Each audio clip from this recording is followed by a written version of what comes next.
Olá, bem-vindo ao canal Escute Áudio Novel. Temos novels, fanfics e teorias no canal feito de fã para fãs. Lançamos vídeos todos os dias. Se você gosta e quer que o canal continue, se inscreva e deixe o like, com sua ajuda cresceremos. Obrigado. Novel.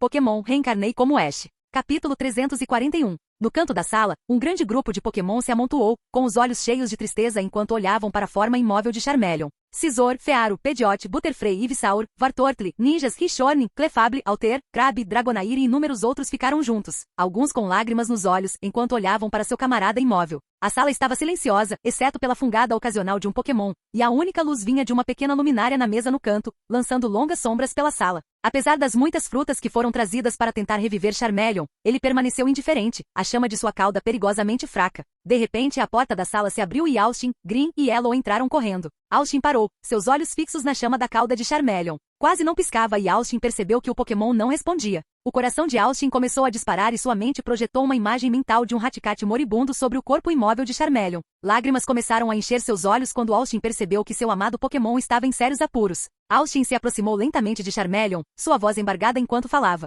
Charmeleon, amigo, acorde, disse ele, com a voz cheia de preocupação. Ele tentou sacudir suavemente o Pokémon para acordá-lo, mas não houve resposta. Austin ficou sentado lá, com a cabeça entre as mãos enquanto olhava fixamente para a forma imóvel de Charmeleon. Lágrimas e ranho escorriam pelo seu rosto enquanto ele se sentia completamente desamparado. Sua mente estava em branco e ele não conseguia se livrar da sensação de que havia falhado com seu amado Pokémon. Ele se sentia como se estivesse à beira de um colapso mental, incapaz de processar a realidade da situação. Quando Austin estava prestes a perder todas as esperanças, Lucario entrou. O poderoso Pokémon de Aura deu uma olhada em Austin e, sem hesitar, deu um soco no rosto dele, fazendo-o cair no chão. Pikachu e os outros Pokémon observaram com o coração pesado enquanto Lucario apontava o dedo para Austin e exclamava: "O que em nome de meu, você está fazendo?" As palavras de Lucario foram duras, mas também foram exatamente o que Austin precisava para sair de seu desespero. Ele olhou para Lucario, as lágrimas ainda escorrendo pelo seu rosto.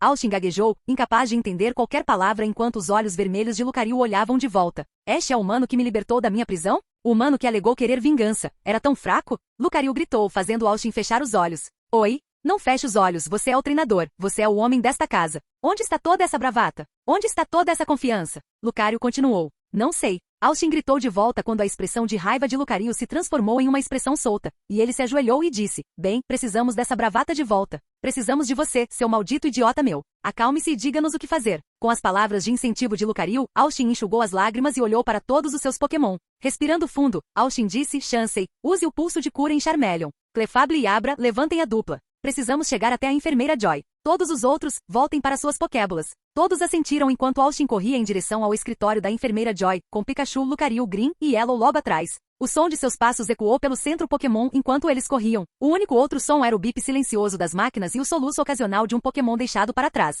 Quando chegaram ao escritório da enfermeira Joy, a enfermeira Joy ergueu os olhos de sua mesa quando eles entraram. Seu rosto cheio de preocupação ao ver a forma imóvel de Charmeleon sendo tratada por pulso de cura por um Chansey no ar. "Enfermeira Chansey, traga uma maca para nós." A enfermeira Joy correu até Austin, Yellow e os outros que estavam ao lado da maca que continha Charmeleon. Ela fez algumas perguntas médicas a Austin sobre a condição e a saúde passada de Charmeleon, sua expressão séria enquanto ouvia suas respostas. A sala estava repleta de sons de máquinas apitando e do ocasional farfalhar de papel enquanto a enfermeira Joy fazia anotações. "Quando você percebeu pela primeira vez que Charmeleon não respondia?" perguntou a enfermeira Joy, com a caneta pousada sobre uma prancheta. "Isso foi há alguns minutos", respondeu Austin, com a voz cheia de preocupação. Ele não estava comendo, respondendo, e a chama de sua cauda mal tremeluzia. Yellow acrescentou: "Charmeleon teve alguma batalha ou lesão recente?" A enfermeira Joy perguntou com uma expressão séria. "Não, ele está saudável e forte", respondeu Austin, com a voz cheia de preocupação. "Charmeleon teve algum problema de saúde ou doença anterior?" perguntou a enfermeira Joy, sua caneta arranhando a prancheta enquanto fazia anotações. "Não que eu saiba", respondeu Austin, sua voz cheia de incerteza.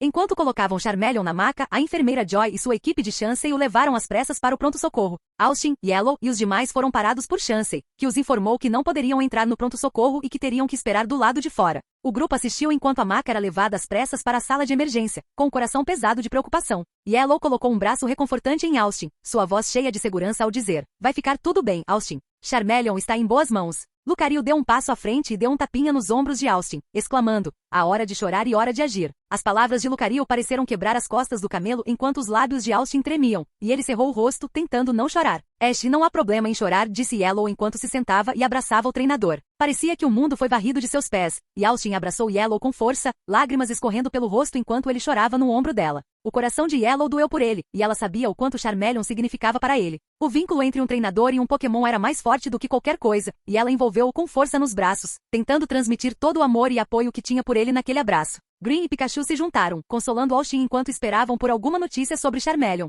A sala de espera era uma câmara de sussurros abafados e soluços abafados. Austin ficou ali sentado, a cabeça apoiada nas mãos, perdido em um mar de desamparo. Seu espírito outrora inquebrável, sua busca incansável por vingança, tudo isso agora parecia ter chegado a um ponto insuportável. Abatido pelo destino incerto de seu aliado mais próximo, seu amigo, sua família Charmeleon. O medo do desconhecido, o medo mais potente que qualquer outro, agora tomava conta do coração de Austin. Ele estava perdido, incapaz de compreender a realidade da situação. O futuro, outrora um roteiro de vingança, estava agora envolto em incerteza. Ele se sentia à deriva, perdido em um mundo onde seu companheiro não estava mais ao seu lado. Naquele momento, Austin se deparou com uma dura constatação. O mundo que ele construiu para si mesmo, aquele onde ele era o mestre de seu próprio destino, agora não passava de uma frágil ilusão. E no entanto, mesmo diante da verdade assustadora, ele recusou-se a ceder ao desespero, pois ele era um treinador, e Charmeleon era seu Pokémon. E juntos enfrentariam o que quer que estivesse pela frente, não importando o custo. Parágrafo MAC. A maioria dos Pokémon do tipo elétrico gera sua própria eletricidade, mas os Chinchou não conseguem fazê-lo. Em vez disso, eles absorvem eletricidade do ambiente, nadando após tempestades até serem atingidos por um raio e alimentando-se de outros Pokémons que são mortos por sua própria fraqueza e pelo fato de a água conduzir eletricidade. Uma tempestade é um banquete para qualquer Chinchou, mas é muito raro, pouco confiável e sazonal para permitir-lhes comida suficiente para sobreviver. Embora sua forma evoluída de Lantur possa caçar atraindo Pokémons para suas luzes, as luzes Chinchou não têm brilho para atrair Pokémons de água em seu caminho, e são frágeis o suficiente para que tal método de caça seja extremamente perigoso para o caçador. Portanto, quando muito tempo se passa sem um, Chinchou se reúne para criar sua própria tempestade, descarregando eletricidade suficiente na água para matar todos, exceto os peixes mais fortes, em um raio de 1,6 km.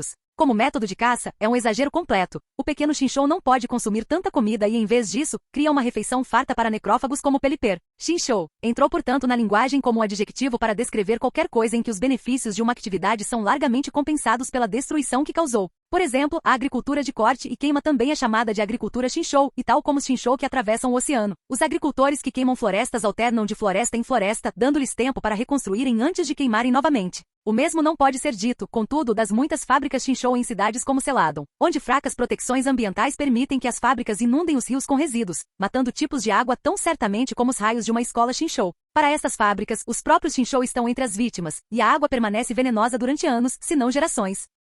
Capítulo 342. Mudança de ponto de vista. O sol estava se pondo sobre a pequena cidade de Palette, lançando um brilho laranja quente sobre o centro Pokémon enquanto Austin, Yellow e Green estavam do lado de fora da sala de emergência. Pikachu tentava imitar os diferentes rostos de vários Pokémon na tentativa de animar Austin, que parecia preocupado e estressado. Lucario observou em silêncio, seus olhos examinando o grupo enquanto Yellow andava de um lado para outro, claramente agitado. Green, por outro lado, permaneceu em silêncio, com uma expressão ilegível, mas estava claro que ela queria dizer alguma coisa. Estou bem, amigo, disse Austin, tentando forçar um sorriso no rosto. Pica, pica, Pikachu respondeu com uma cara triste. Yellow virou-se para Green. Por que está demorando tanto? Não posso mais esperar. Green olhou para Yellow com uma expressão simpática. Eu sei como você se sente, mas temos que ser pacientes. A porta do pronto-socorro se abriu de repente e Austin imediatamente correu para dentro, indo até a enfermeira Joy. Como está Charmeleon? Ele perguntou, sua voz cheia de preocupação. A enfermeira Joy ergueu os olhos do prontuário que segurava e sorriu para Austin. Estou feliz que você esteja aqui, disse ela. Podemos conversar em particular? Claro, Austin respondeu, com o coração apertado.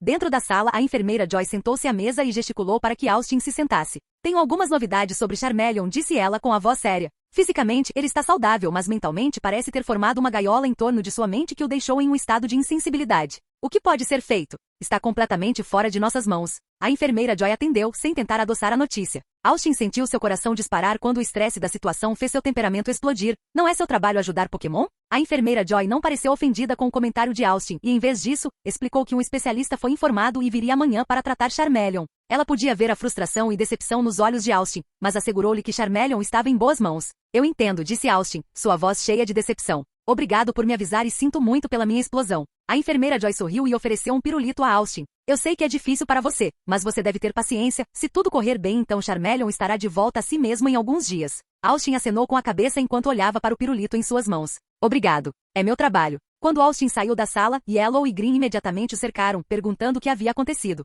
Charmeleon está bem fisicamente, mas mentalmente ele não responde e explicou Austin a eles. Yellow parecia preocupado. O que isso significa? Charmeleon está tentando bloquear tudo. Ele só quer ficar sozinho. D. Fizemos algo que fez com que Charmeleon ficasse assim? Yellow estava à beira das lágrimas quando Austin agarrou seu ombro e exclamou: Yellow, não é culpa de ninguém. A vida apenas coloca obstáculos que são grandes demais para serem superados. Às vezes desmoronamos sob uma pressão como essa, por enquanto. Tudo o que precisamos para fazer é ficar ao lado de Charmeleon. O que a enfermeira Joy fez? Existe tratamento ou remédio? Green perguntou enquanto todos olhavam atentamente para Austin. Um especialista virá amanhã para tratá-lo, explicou Austin, tentando parecer otimista. Um mestre Pokémon. Um termo que todas as crianças conheciam de coração e, para a maioria, era um sonho a ser perseguido pelo resto da vida. O engraçado é que nunca se sabia realmente o que era ser um mestre Pokémon. Por um lado, cerca de 85% da população que começou seus sonhos como aspirantes a mestres Pokémon acabou sobrevivendo ao primeiro ano como treinador. O resto passou a fazer parte de um gráfico estatístico que todos fingiam não existir, a dura verdade da profissão que era se tornar um treinador Pokémon.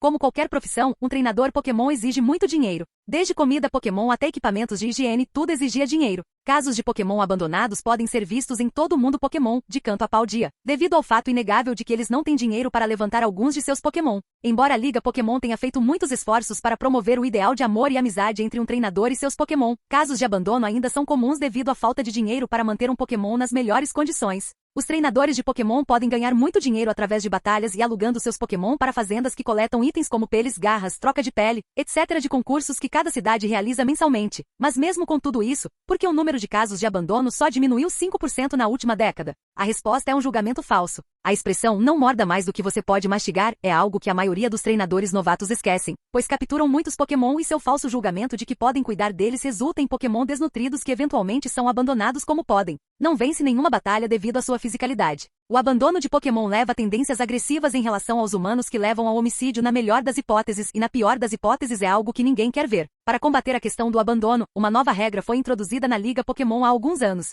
Também conhecida como regra dos 6 Pokémon, que obriga um treinador novato a poder carregar apenas 6 Pokémon por vez. Mesmo sendo uma regra nova na memória recente, os resultados mostraram que esta medida foi correta. A Liga Pokémon mantém essa regra rígida sob controle usando centros Pokémon que verificam a identificação, a classificação e o não de um treinador. De Pokémon nele, ela. Se a regra for quebrada, as consequências da suspensão da licença de um treinador para a prisão ocorrerão dependendo das condições e da saúde do Pokémon extra. Embora esta regra possa ser considerada boa pelo público em geral, ninguém pode dizer que não pode ser usada para fins nefastos. Floresta Viridiana? A noite havia caído sobre a Floresta Viridiana e a escuridão era completa. As árvores erguiam-se bem acima, os galhos se esticando como dedos retorcidos. A floresta estava estranhamente silenciosa enquanto a luz da lua se filtrava através da densa copa, lançando um brilho pálido sobre o chão da floresta. As sombras pareciam dançar e escrever como se estivessem vivas. As folhas farfalhavam suavemente com a brisa leve, criando um som sussurrante que era ao mesmo tempo misterioso e hipnotizante. A floresta estava viva com os sons das criaturas noturnas. O pio distante de uma coruja, o farfalhar suave das folhas, o chilrear dos grilos e o estalar ocasional de um galho. Esses sons pareciam ecoar pela floresta, criando uma sinfonia noturna. À medida que a noite avançava, a floresta parecia ficar mais escura e sinistra. As sombras pareciam se aprofundar e crescer como se estivessem tentando engolir tudo inteiro. As árvores pareciam torcer-se e curvar-se na escuridão, e as folhas farfalhavam mais alto, como se estivessem tentando escapar. O ar estava denso com o cheiro de terra úmida e folhas podres, e a escuridão parecia infiltrar-se em cada fenda. A floresta estava viva, mas não era um lugar para os fracos de coração. Era um lugar de mistério, poder e perigo. Aqueles que ousaram entrar à noite o fizeram por sua própria conta e risco. Giovanni, vestido com seu característico terno preto e gravata, caminhava confiante pela densa folhagem da floresta viridiana. Os galhos e folhas se separaram diante dele como se ele ordenasse que o fizessem, e uma trilha de zumbidos Beedrill obedientemente abriu caminho para seu mestre. Enquanto caminhava, ouviu um leve zumbido nos bolsos. Com mão hábil, ele puxou um pequeno disco e bateu nele, invocando uma imagem holográfica de seu tenente de confiança, Domino. Ela estava diante dele em seu traje habitual de macacão preto e equipamento tático, o cabelo preso em um rabo de cavalo apertado. Senhor, disse ela, saudando. Ash Ketchum foi localizado na cidade de Celadon. Ele está atualmente internado no centro Pokémon. Giovanni assentiu, seus olhos escuros examinando a floresta. Recupere o Projeto X, ele ordenou. Domino saudou novamente antes que o holograma piscasse e desaparecesse. Giovanni perseverou em sua árdua jornada, seus pensamentos inevitavelmente se voltaram para a formidável tarefa que o aguardava. Ao atravessar a paisagem traiçoeira, uma parada abrupta ocorreu em seus passos, pois uma visão ao mesmo tempo maravilhosa e terrível estava diante dele. Uma imensa colmeia Beedrill com 1 quilômetro de extensão, erguia suas paredes titânicas, emanando uma aura de pavor e admiração. A colmeia era um testemunho prodigioso da indústria dos Beedrill, suas superfícies brilhando com o néctar viscoso do trabalho profano dos insetos. Por um momento fugaz, até mesmo Giovanni se viu enredado pela terrível beleza da colmeia, e um sorriso sinistro surgiu em seus lábios enquanto sua mente começava a tecer um esquema malévolo. Aproximando-se cada vez mais, ele examinou a colmeia de todos os ângulos concebíveis, absorvendo cada detalhe minucioso. Composta por uma cera escura, quase obsidiana, a estrutura era adornada com padrões misteriosos que pareciam gravados na própria cera. O zumbido monótono do Beedrill ressoou no ar, um lembrete constante e perturbador de seu trabalho incessante.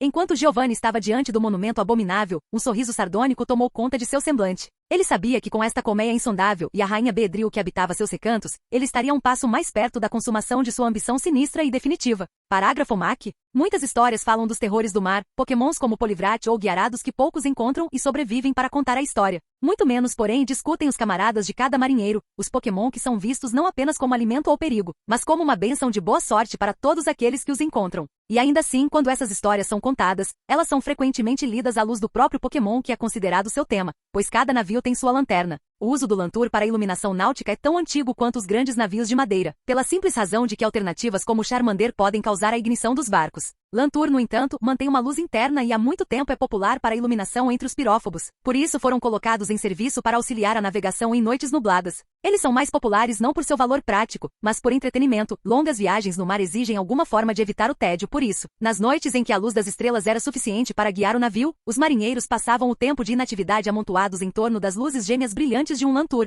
lendo longas histórias em voz alta. Não são apenas os lantur treinados que são vistos como aliados benevolentes dos marinheiros. Quando o navio encontra uma das muitas colônias flutuantes de lantur selvagem, ele realizará shows de luzes e comunicará informações sobre o clima e os perigos ao capitão do navio. Isso ocorre porque a maioria dos marinheiros trata seus lantur extremamente bem, e os casulos lantur retribuem toda a gentileza dada a eles e sempre se lembram de seus amigos. Capítulo 343. Mudança de ponto de vista. Terra, ano 2011. Jasmine K., uma mulher de quase 40 anos, fez visitas frequentes ao hospital em Nova Fair Oaks, em Washington, D.C., todos os dias durante o ano passado. Hoje não foi diferente. Enquanto dirigia em sua minivan vermelha a caminho do famoso hospital, ela não pôde deixar de pensar que talvez hoje fosse o dia em que ela chegaria ao hospital e veria seu filho, Austin Kevin, acordado. Mas outra parte dela pensava que finalmente, o coração dele teria parado de bater. Ela enxugou uma lágrima dos olhos, balançando a cabeça. Meu garotinho não desiste, ela murmurou para si mesma, os nós dos dedos ficando brancos por segurar o volante. Ele vai superar isso. Manter seu querido filho no hospital custou uma fortuna, mas com a ajuda de vários familiares e de vários amigos da família, ela conseguiu pagar para que ele ficasse até acordar. Os médicos disseram-lhe várias vezes para perder as esperanças e deixá-los desligar a tomada. Jasmine, seu marido e seu filho mais velho, Leroy, eram teimosos demais para ouvi-los. Eles nunca deixaram de acreditar que o filho mais novo iria melhorar. Jasmine entrou no estacionamento e encontrou sua vaga habitual que todos na cidade sabiam que não deveria usar. Depois de meses vindo diariamente a este lugar, ele se tornou reservado para ela e somente para ela. Ela saiu do veículo, pendurou a bolsa marrom no ombro e fechou a porta atrás de si. Caminhando até a porta da frente, muitas pessoas no caminho pararam e olharam para ela, murmurando entre si. Ela está de volta. Eu sinto muito por ela. Espero que esse garoto esteja bem. Você pensaria que ela já teria desistido a essa altura. Jasmine bloqueou todo mundo enquanto passava pelas portas duplas e marchava até a recepção, pegando a prancheta sem dizer nada para a mulher atrás da mesa e assinando seu nome. Ela colocou a prancheta no chão e começou a caminhar até o elevador. Ela apertou a seta para cima e em segundos o elevador chegou sem ninguém nele. Ela entrou no pequeno espaço quadrado e clicou no 6º andar. Jasmine estava tão cansada da música do elevador que tocava continuamente. Era a mesma faixa que tocavam nos alto-falantes dos centros das cidades. Nas primeiras semanas ela gostou da música, mas agora sente um ódio ardente por ela. O elevador parou no 6º andar. A porta deslizante não conseguia abrir rápido o suficiente. Jasmine já estava se espremendo antes que ele estivesse totalmente aberto. Ela correu pelo corredor, dobrou uma esquina e continuou andando até chegar à 7ª porta à esquerda. Ela invadiu, assustando a enfermeira que estava lá e estava verificando seu filho. Senhorita Kevin, a enfermeira engasgou. Eu sei que você precisava vê-lo, mas você nunca ouviu falar em bater? Jasmine não demorou a olhar para a enfermeira. Ela se ajoelhou ao lado da cama de Austin, olhando para o rosto duro como pedra de seu amado filho, Austin Kevin. Por favor, acorde, filho. Cidade Celadon? Ao entrar no consultório da enfermeira Joy, Austin não pôde evitar uma sensação de nervosismo. Ele sabia que o destino de seu Charmeleon dependia dos ombros da equipe médica e estava desesperado por qualquer ajuda que pudesse ser fornecida. O escritório era pequeno, mas aconchegante, com uma mesa no centro e prateleiras cheias de livros e equipamentos médicos nas paredes. A enfermeira Joy estava sentada atrás da mesa, vestida com seu tradicional uniforme rosa, com um sorriso caloroso no rosto. Ash, obrigada por ter vindo, ela disse, enquanto se levantava para cumprimentá-lo. Gostaria de apresentá-lo ao nosso neurologista e médium. Austin se virou e viu um homem de meia-idade vestido com um jaleco branco, segurando uma pilha de papéis, e uma mulher com uma roupa rosa e roxa com um símbolo psíquico. Ash é o Dr. Smith, nosso neurologista, disse a enfermeira Joy, apontando para o homem. Ele está trabalhando no caso de Charmeleon e tem algumas informações importantes para compartilhar com você. Dr. Smith deu um pequeno aceno de cabeça e um sorriso na direção de Austin. E está aí a médium Jane. Ela é uma de nossas melhores médios e tem trabalhado com Charmeleon para tentar alcançá-la enquanto ela está em coma, continuou a enfermeira Joy. A vidente Jane deu um sorriso e uma pequena reverência na direção de Austin. Austin sentiu uma sensação de esperança crescendo dentro dele enquanto olhava para os dois especialistas. Ele sabia que eles eram sua melhor chance de salvar Charmeleon e estava disposto a fazer qualquer coisa para ajudá-los. Por favor, sente-se, disse a enfermeira Joy, apontando para as cadeiras em frente à sua mesa. Austin sentou-se com Pikachu ao seu lado, enquanto o neurologista e vidente começava a explicar a situação com mais detalhes. Austin sentou-se com Pikachu ao seu lado, enquanto o neurologista e vidente começava a explicar a situação com mais detalhes. Smith retirou as tomografias computadorizadas do cérebro de Charmeleon e começou a apontar as áreas de preocupação. Como você pode ver aqui, o hipocampo está altamente ativo, indicando que Charmeleon está em um estado de sonho, disse ele. Enquanto a vidente Jane falou sobre suas tentativas de alcançar Charmeleon através de suas habilidades psíquicas. Tenho tentado alcançar Charmeleon através de minhas habilidades psíquicas, mas é como se ele estivesse dormindo profundamente e é difícil alcançá-lo. Enquanto falavam, Austin ouvia atentamente, tentando entender o jargão técnico e os termos médicos. Ele podia ver a preocupação e a determinação em seus olhos e sabia que estavam fazendo tudo ao seu alcance para salvar Charmeleon. Há algo que possa ser feito para salvá-lo? Ele perguntou, sua voz quase um sussurro. Existe, disse o Dr. Smith, mas é um processo delicado. Precisamos desacelerar a atividade do hipocampo, o que ajudará Charmeleon a recuperar a consciência. No entanto, é importante notar que este é um processo de longo prazo e não há garantia de recuperação total. Austin respirou fundo, acariciando o couro cabeludo de Pikachu com as mãos enquanto processava a informação. Ele podia ver as tomografias sobre a mesa, as imagens do cérebro de Charmeleon cheias de linhas e contornos que ele não conseguia entender. Mas ele podia ver os danos, as sombras escuras que indicavam o estado de coma em que seu Charmeleon se encontrava. Isso é seguro? Ele perguntou, sem saber se queria ouvir a resposta. O procedimento é seguro, mas apresenta riscos, respondeu o Dr. Smith. Mas é a melhor chance que temos de salvar Charmeleon. Austin assentiu, sabendo que teria que fazer tudo ao seu alcance para salvar seu amado Charmeleon. Ele podia sentir as lágrimas brotando de seus olhos enquanto pensava na jornada que compartilharam, nas batalhas que travaram juntos e nas memórias que criaram. Ele não suportava a ideia de perder seu companheiro e melhor amigo. Naquela noite, enquanto a sala de cirurgia era preparada para o procedimento, Austin se viu fora da sala, esperando ansiosamente por qualquer notícia. O ambiente estava tranquilo. O único som eram os passos ocasionais da equipe médica. O ambiente estava repleto do cheiro de antissépticos e do zumbido das máquinas que monitoravam os sinais vitais de Charmeleon. Ele podia ver a preocupação nos rostos dos outros treinadores, que também aguardavam notícias sobre seus próprios Pokémon. Sob o encantador véu da noite, Austin estava sentado sozinho, perdido em um turbilhão de pensamentos. As estrelas acima pareciam sussurrar seus segredos, lançando um brilho onírico no mundo abaixo. Foi nesse momento que Green, sua presença como um farol suave na escuridão, se aproximou dele. Sem dizer uma palavra, ela entregou a Austin uma xícara de café fumegante, seu aroma sedutor se misturando com o aroma delicado de seu perfume. Eles se sentaram juntos, o silêncio entre eles era tão terno quanto o toque dos dedos de um amante. O calor do líquido acariciou a alma de Austin enquanto ele bebia, com os olhos fixos no céu. A voz de Green era suave e terna, o bálsamo calmante que ele precisava. Tudo vai ficar bem. Tomando um longo e reconfortante gole de café, as estrelas acima refletindo em seus olhos, Austin sentiu um calor que se estendia muito além da xícara em suas mãos.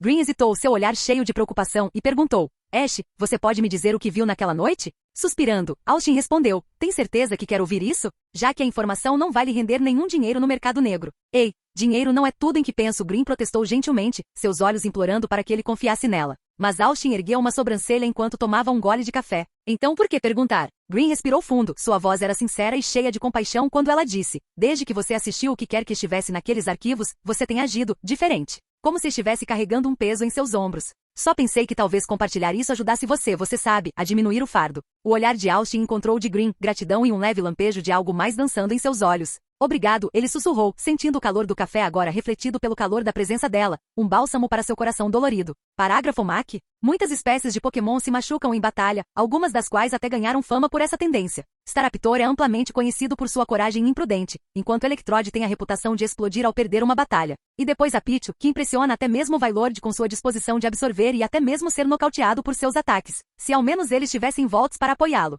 Pikachu e Raichu são conhecidos por procurar comida a alguma distância e são péssimos escavadores, por isso Pichu costuma ser deixado sozinho em tenra idade. Acredita-se que seus ataques de recuo, como Volt Tackle, evoluíram como um mecanismo de defesa. Quando confrontados com Pidgeotto ou Fearow famintos enquanto seus pais estavam fora, Pidge teve que confiar em seus ataques para sobreviver, e se eles se machucassem no processo, seria melhor do que serem comidos. Infelizmente, neste caso, o homem aperfeiçoou novamente o que a natureza inventou. Hoje, existe um circuito de torneio popular para Pokémon recém-nascidos, conhecido como Little Cup, e Pichu, com seus ataques poderosos, porém autodestrutivos, tornou-se um elemento básico. Os criadores se esforçam para criar atacantes cada vez mais fortes desde o nascimento, pouco se importando com quanto os bebês Pokémon se machucam, às vezes até equipando itens perigosos como Choice Band ou Life Orb para tornar seus ataques mais fortes. Muitos Pichu terão expectativa de vida reduzida e ferimentos permanentes mesmo depois de evoluírem, mas nem os criadores nem o Pichu parecem se importar. Em vez disso, eles lutam pela vitória na Little Cup e com ela pela cobiçada qualificação e inevitável último lugar, em um torneio de maior prestígio que até mesmo Mewtwo nunca perde. Capítulo 344. 18 anos antes dos dias atuais? Caverna Cerúlea. Nas profundezas do coração da caverna Cerulean, um grupo de indivíduos ansiosos se amontoou, suas respirações formando baforadas visíveis no ar frio. O cheiro úmido e bolorento da caverna grudava em suas roupas e pesava em seus pulmões. Eles eram uma mistura eclética de estudiosos, arqueólogos e cientistas, cada um vestido com sua variação de equipamento de proteção. Botas, luvas e jaquetas impermeáveis adornavam seus corpos, protegendo-os do ambiente hostil da caverna. Os oficiais armados que escoltavam o grupo eram figuras imponentes, equipados com equipamento tático e portando armamento de última geração. Seus uniformes eram uma mistura de cinza escuro e azul, projetados para combinar perfeitamente com as sombras que enchiam a caverna. Seus olhos estavam escondidos atrás de viseiras elegantes e coloridas, e seus rostos permaneciam impassíveis, sem trair nenhuma emoção. À medida que o grupo avançava cautelosamente pelas passagens sinuosas da caverna, as paredes pareciam fechar-se à sua volta, as superfícies irregulares escorregadias devido à condensação. A única fonte de luz vinha dos cristais luminescentes que pontilhavam as paredes, lançando um brilho etéreo e sobrenatural que banhava o túnel em tons de azul misterioso.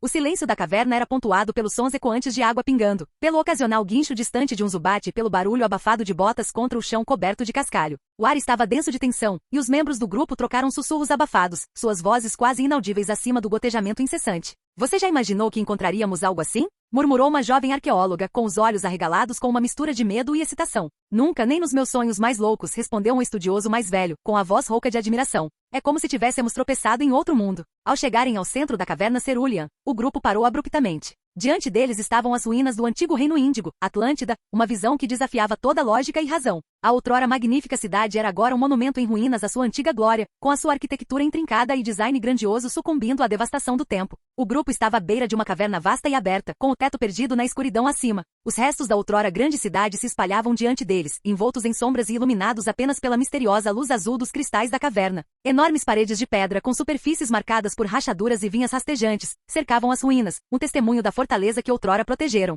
A torre do renascimento pairava ameaçadoramente sobre a paisagem, sua silhueta irregular lançando uma mortalha sinistra sobre a cidade desolada. Os edifícios circundantes, outrora casas orgulhosas e negócios prósperos, agora pareciam conchas ocas em ruínas, as suas janelas como olhos vazios olhando para o vazio. Os oficiais armados apertaram ainda mais as armas, os olhos percorrendo as ruínas em busca de qualquer sinal de perigo oculto. Um deles falou em seu fone de ouvido com a voz baixa e comedida. Comando, aqui é a equipe Alpha. Chegamos às ruínas. Procedendo com cautela. À medida que o grupo se movia hesitantemente pelos restos da Atlântida, os sussurros do passado pareciam pairar no ar, uma lembrança arrepiante do destino trágico da outrora majestosa cidade. A atmosfera ficava mais pesada a cada passo, e o grupo não conseguia afastar a sensação de que não estavam sozinhos na escuridão, de que os fantasmas do passado do reino ainda assombravam esses antigos salões. Miyamoto, chefe da tripulação do foguete, foi escoltada por oficiais armados pelas ruas desoladas de Atlântida. Seu coração batia forte no peito enquanto eles se aproximavam da sinistra Torre do Renascimento. Ela tinha ouvido rumores sobre este lugar ritualístico, onde os antigos uma vez sacrificaram pessoas em nome de seu deus, mas nada poderia tê-la preparado para a visão que a esperava.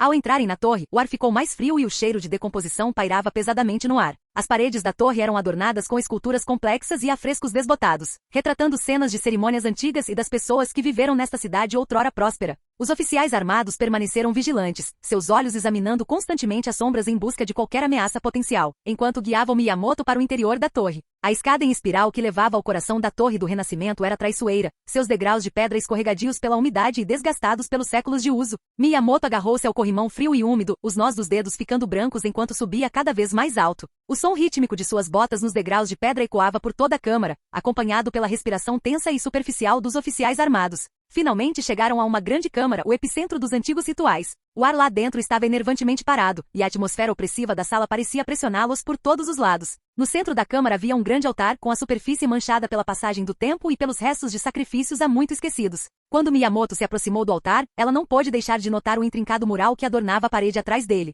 A obra de arte retratava o Pokémon antigo e mítico, com detalhes impressionantes que lembram os hieróglifos encontrados nas paredes de tumbas antigas. A criatura foi retratada em tons de dourado e preto, com seu corpo esguio e cauda esvoaçante dando-lhe uma aparência quase etérea. Mel flutuou graciosamente sobre uma cena de antigos sacerdotes realizando um sacrifício ritual, com suas vestes adornadas com hieróglifos e símbolos de sua religião. O fundo era uma profusão de cores com imagens de animais sagrados e divindades girando em torno da figura central de Mel. As expressões nos rostos dos sacerdotes eram distorcidas de angústia e medo, em nítido contraste com a expressão serena no rosto de Mel. A obra de arte foi reproduzida com tanto requinte que parecia brilhar por dentro, lançando uma luz dourada quente sobre o altar e a área ao redor. Miyamoto não pôde deixar de ficar impressionado com a beleza e complexidade do mural e com a sensação de mistério e história que ele evocava. Ela sentiu como se tivesse sido transportada de volta no tempo para um antigo templo, onde os segredos do universo estavam escritos nas paredes em símbolos e imagens que somente os iniciados poderiam decifrar. Miyamoto olhou para o mural com os olhos arregalados de admiração e descrença, enquanto sussurrava: "Nunca pensei que veria algo assim. Está além de qualquer coisa que eu poderia ter imaginado."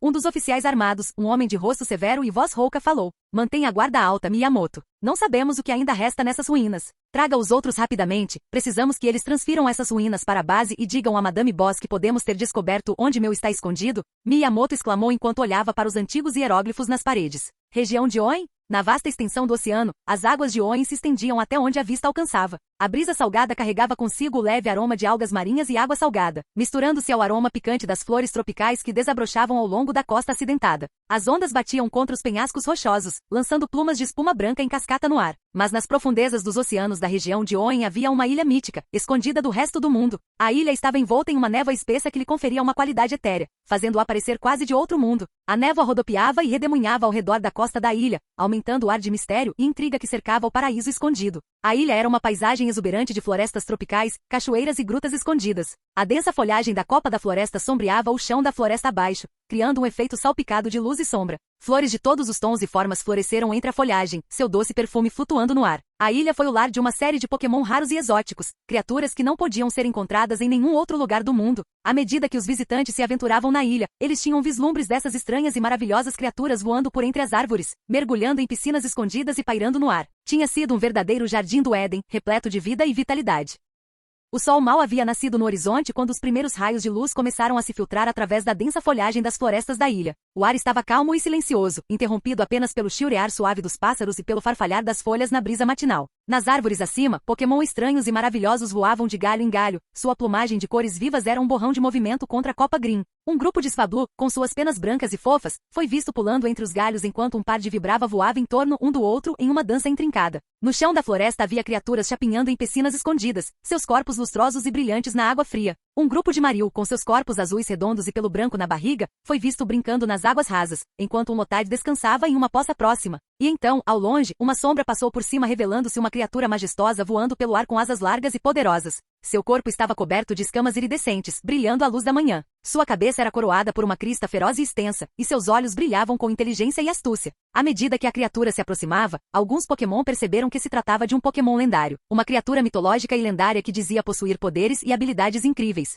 Era um Latias conhecido por sua agilidade e graça em voo, e era um espetáculo para ser visto enquanto voava alto. Como se por algum feitiço mágico, a criatura diante deles começou a se transformar, mudando e se transformando diante de seus olhos. O que antes era uma entidade disforme e amorfa agora assumiu uma forma completamente nova, a de uma criatura bípede rosa brilhante com uma aparência inconfundível de mamífero. Seu focinho era arredondado e largo, suas orelhas triangulares se levantavam enquanto ele olhava ao redor, absorvendo tudo com uma curiosidade quase infantil. Mas foram os olhos da criatura que realmente cativaram a atenção deles. Grandes e azuis brilhavam com uma inteligência quase travessa, como se a criatura soubesse algo que as outras não sabiam. Enquanto estava diante deles, os braços curtos da criatura, com patas de 3 dedos, tremiam de excitação, enquanto as patas traseiras, com suas marcas ovais distintas, batiam no chão. Sua cauda longa e fina, terminando em uma ponta ovoide, balançava para frente e para trás como se a criatura estivesse ansiosa para colocar em uso sua nova forma. Apertado firmemente nas patas de meu estava um orbe cintilante, de aparência quase translúcida, com cores rodopiantes que pareciam mudar a cada momento que passava. Brilhava com uma luz sobrenatural, iluminando tudo ao seu redor com um brilho suave e etéreo. Meu riu enquanto abraçava a joia da vida.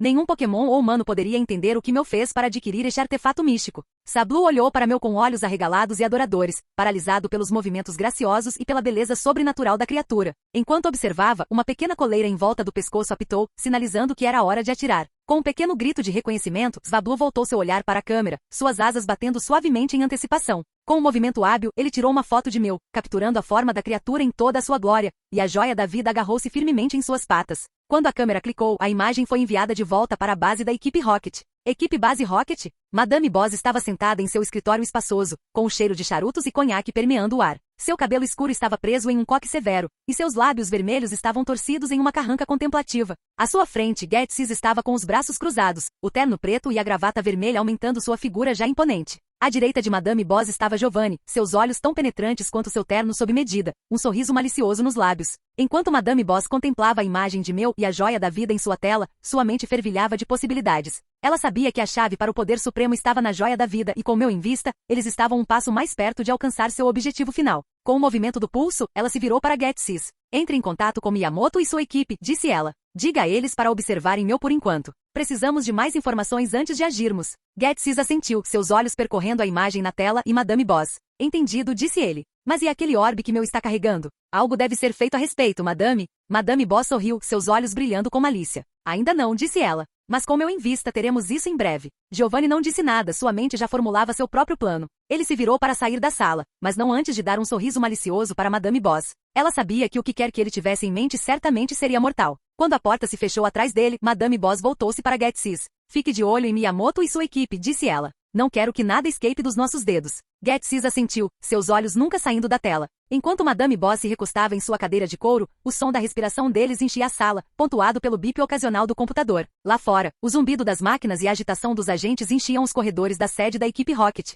Mas no escritório de Madame Boss só havia silêncio, quebrado apenas pelo som de sua respiração contemplativa e pelo murmúrio baixo de seus conselheiros. Por enquanto, eles esperariam a hora certa, esperando a oportunidade perfeita para atacar. E enquanto Madame Boss olhava mais uma vez para a imagem de Meu, ela sabia que nada iria atrapalhar seu caminho. Parágrafo MAC. Há muito tempo atrás, quando Clefable estava sendo expulso da Lua e amontoado em naves espaciais para levá-los à Terra, um capitão desafiou as ordens. Acreditando que os terráqueos eram muito perigosos para Clefable reconstruir entre eles, ele tirou sua nave do Sol e da Terra, visando uma das luas de Júpiter, mas caiu no cinturão de asteroides e nunca mais se ouviu falar dela. Seus passageiros, no entanto, ganhavam a vida neste estranho asteroide. Eles e seus descendentes começaram a terraformar, ou talvez formar a Lua, o asteroide, cultivando misteriosas plantas de frutos silvestres capazes de obter nutrientes de rocha sólida. No entanto, como o asteroide era feito principalmente de Everstone, assim que a primeira geração faleceu, esta colônia tornou-se composta exclusivamente por Clefa. Apesar de suas formas infantis, eles continuaram a se apaixonar, a ter filhos, ao contrário de Clefa da Terra, que deve evoluir antes da reprodução, a travar guerra e a sobreviver, mesmo que em um asteroide sombrio e árido, longe de qualquer outra vida.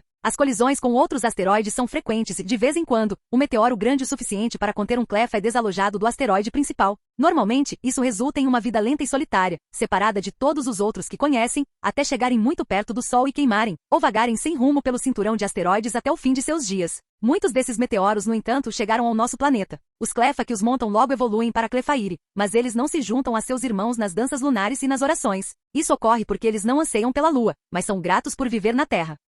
Capítulo 345. No vasto mundo dos Pokémon, existe uma divisão entre os Pokémon lendários considerados deuses e os vistos como semideuses. Os Pokémon lendários de nível Deus são extremamente raros, e sua existência é conhecida principalmente por murais antigos e pegadas fossilizadas que sobreviveram à passagem do tempo. Em total contraste, os Pokémon lendários semideuses nascem da união de um Pokémon lendário e um Pokémon normal, resultando em um poderoso híbrido que é significativamente mais fraco do que um verdadeiro lendário, mas consideravelmente mais forte do que qualquer Pokémon comum. Esses híbridos encontram sua única competição em Pokémon pseudo-lendários bem treinados e de alto desempenho. Embora muitos céticos duvidem da existência de verdadeiros lendários, a captura e subsequente análise genética de Pokémon semideuses por treinadores de elite, como Brandon da Battle Frontier, revelaram uma mistura de DNA normal de Pokémon e filamentos de DNA desconhecidos. Foram esses misteriosos marcadores genéticos que levaram os cientistas a traçar a distinção entre os Pokémon lendários divinos e seus equivalentes semideuses. O Professor Oak, um renomado pesquisador e ex-campeão Pokémon, dedicou-se ao estudo do DNA de todos os 146 Pokémon nativos de Kanto.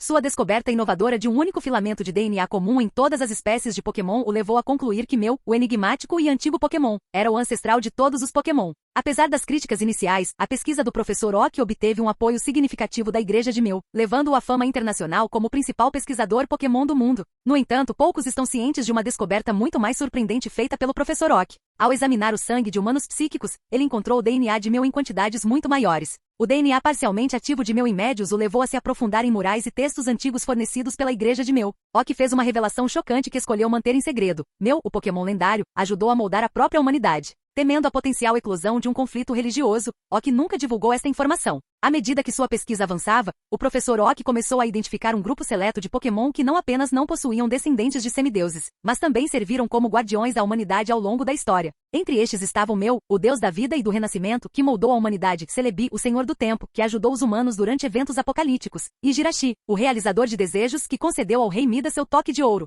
Este grupo de Pokémon, que Oak apelidou de Pokémon mítico, nunca havia sido visto no mundo moderno. No entanto, o seu profundo impacto na história e na cultura humanas pode ser rastreado através de mitos e lendas transmitidos de geração em geração. Equipe Base Rocket? A atmosfera na base da equipe Rocket estava tensa enquanto Giovanni e Madame Boss estavam diante de um enorme recipiente monolítico cheio de um líquido verde borbulhante. Suspenso dentro do fluido estava um esqueleto parcialmente formado, uma visão misteriosa que prendeu toda a sua atenção. Um cientista se aproximou de Giovanni com a testa franzida de preocupação. Senhor, o cabelo fossilizado de Mew não contém DNA suficiente para criar um clone completo. Implacável, Giovanni perguntou. Existe alguma maneira de modificarmos as longas lacunas no DNA para tornar o clone viável? A sala se encheu de murmúrios céticos enquanto vários cientistas intervinham para explicar por que isso não funcionaria. É simplesmente muito arriscado, argumentou um cientista. As lacunas no DNA são muito grandes. Não temos informações suficientes para preenchê-las com segurança. Além disso, acrescentou outro, mesmo que tentássemos modificar as lacunas, não podemos garantir que a criatura resultante teria alguma semelhança com Mew. Poderia ser uma abominação genética.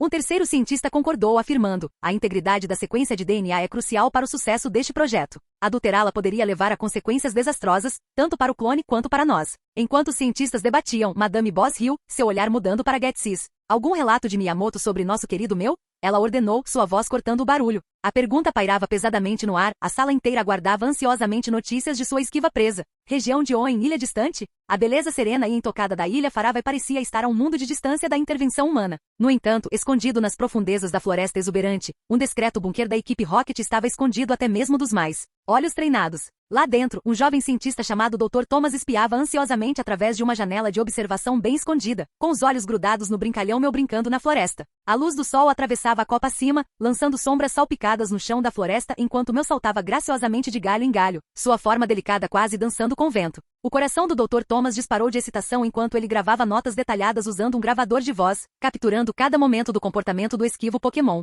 Os sons suaves do farfalhar das folhas e os cantos suaves dos pássaros forneceram a trilha sonora perfeita para esta cena harmoniosa, pontuada apenas pelo bip ocasional do gravador. Ele não conseguia acreditar na sua sorte. Receber a tarefa de observar uma criatura tão rara e enigmática era uma oportunidade única na vida. Número de entrada. Recebi a tarefa de estudar este Mew de perto, aprender seus padrões, seus hábitos. Estou tão animado, poder observar um Pokémon tão raro é um privilégio. O supervisor Miyamoto disse que esta será uma forma de obter uma melhor compreensão não apenas da espécie Mew, mas possivelmente de sua conexão com outros Pokémon. Afinal, disse que contém o DNA de todos os outros Pokémon que existem. Recém-saído de um aprendizado e estudando o indescritível Mew? Eu devo estar sonhando. Número de entrada. Se não fosse pelos numerosos rastreadores e câmeras que eles plantaram, eu nunca conseguiria vislumbrá-lo. É tão rápido. Também não parece ter nenhuma base, simplesmente vai aonde vai. Número de entrada. Sem avistamento. Número de entrada. Eu estava começando a pensar que isso havia mudado. Quase fui demitido por isso, mas algum dia fiquei aliviado ao ver aquele Mew novamente depois de 1 ano e meio sem nada. O supervisor Miyamoto diz que a pesquisa não está indo bem.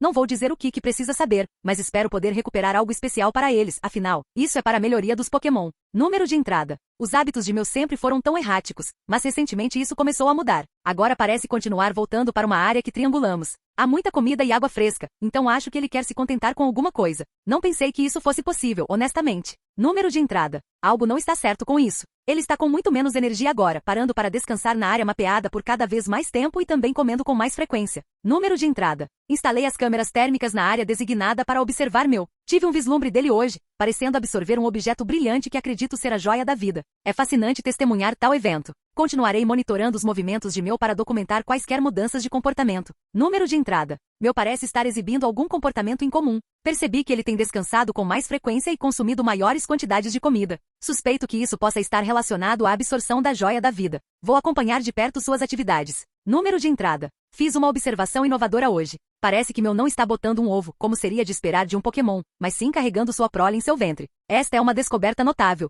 pois sugere que o processo reprodutivo de meu pode ser diferente de outras espécies de Pokémon. Continuarei observando e registrando minhas descobertas. Número de entrada. O abdômen de meu cresceu visivelmente nas últimas semanas, indicando que ele ainda carrega seus filhotes internamente. Este desenvolvimento apoia ainda mais a minha hipótese de que o processo reprodutivo de meu é único entre os Pokémon. Não posso deixar de me perguntar como esta descoberta pode mudar a nossa compreensão da biologia Pokémon. Não sou um homem religioso, mas meu é considerado Deus por muitos. Eu me pergunto como essas pessoas reagirão quando descobrirem que Deus tem filhos. Eu tenho que avisar os superiores sobre isso. Número de entrada. Meu chefe está me chamando para uma reunião, então não observei muito hoje. Terei que compensar isso amanhã. Número de entrada. Número de entrada. Mentiram para mim. Ilha distante. Covil de meu. Ponto de vista de meu. Enquanto estou deitado aqui no bosque isolado, posso sentir a sensação avassaladora de uma nova vida dentro de mim. Mesmo se eu ofender Arceus roubando sua joia da vida, eu não me arrependeria porque finalmente posso me chamar de mãe. Estou prestes a trazer não um, mas 2 seres a este mundo, e esse pensamento me enche de calor e ansiedade. Minha respiração é lenta e comedida enquanto me preparo para a incrível experiência que está prestes a acontecer. A primeira contração toma conta de mim e fecho os olhos, concentrando minha energia em dar as boas-vindas aos gêmeos ao mundo. Posso sentir sua energia e espírito,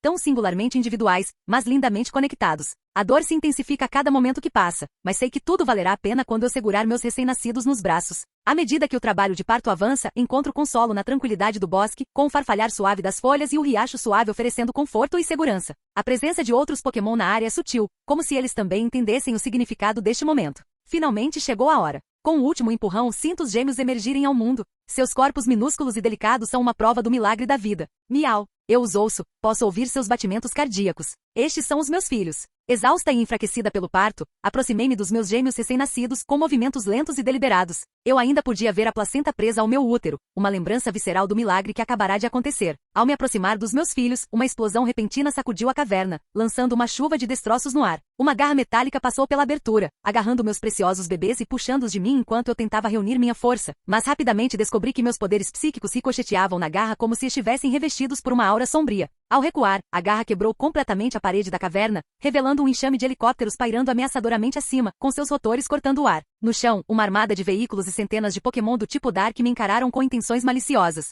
Tentei ignorá-los, mas meu foco está voltado para a figura no centro do caos. Madame Boss estava ali, uma mulher alta e imponente, com feições marcantes e um ar de autoridade implacável. Seu cabelo caía em cascata sobre os ombros, emoldurando um sorriso frio e arrogante que fez meu sangue gelar. Seus olhos pareciam perfurar-me, apreciando o terror que tomava conta do meu coração. Flanqueando-a estavam 2 homens, cada um embalando um dos meus filhos com uma falsa sensação de ternura enquanto apontavam armas para seus crânios frágeis. Meu coração batia forte no peito enquanto o medo ameaçava me dominar. O desespero me impulsionava e estendi a pata, implorando pela vida dos meus filhos. O sorriso malicioso de Madame Boss apenas se alargou, sua voz gotejando desprezo enquanto ela zombava. Que espetáculo de se ver, um deus implorando por algo ao homem. Com um estalar de dedos, o Pokémon do tipo Dark respondeu ao seu comando, lançando uma saraivada de Dark Pulses em mim. A dor era insuportável. Cada explosão era como uma adaga de escuridão cortando meu ser. No entanto, suportei-o por causa dos meus filhos, e o meu amor por eles era inabalável face a esta terrível ameaça. Eu faria qualquer coisa para protegê-los, mesmo que isso significasse resistir ao ataque de um exército inteiro. No meio do ataque implacável das malévolas criaturas do tipo Dark,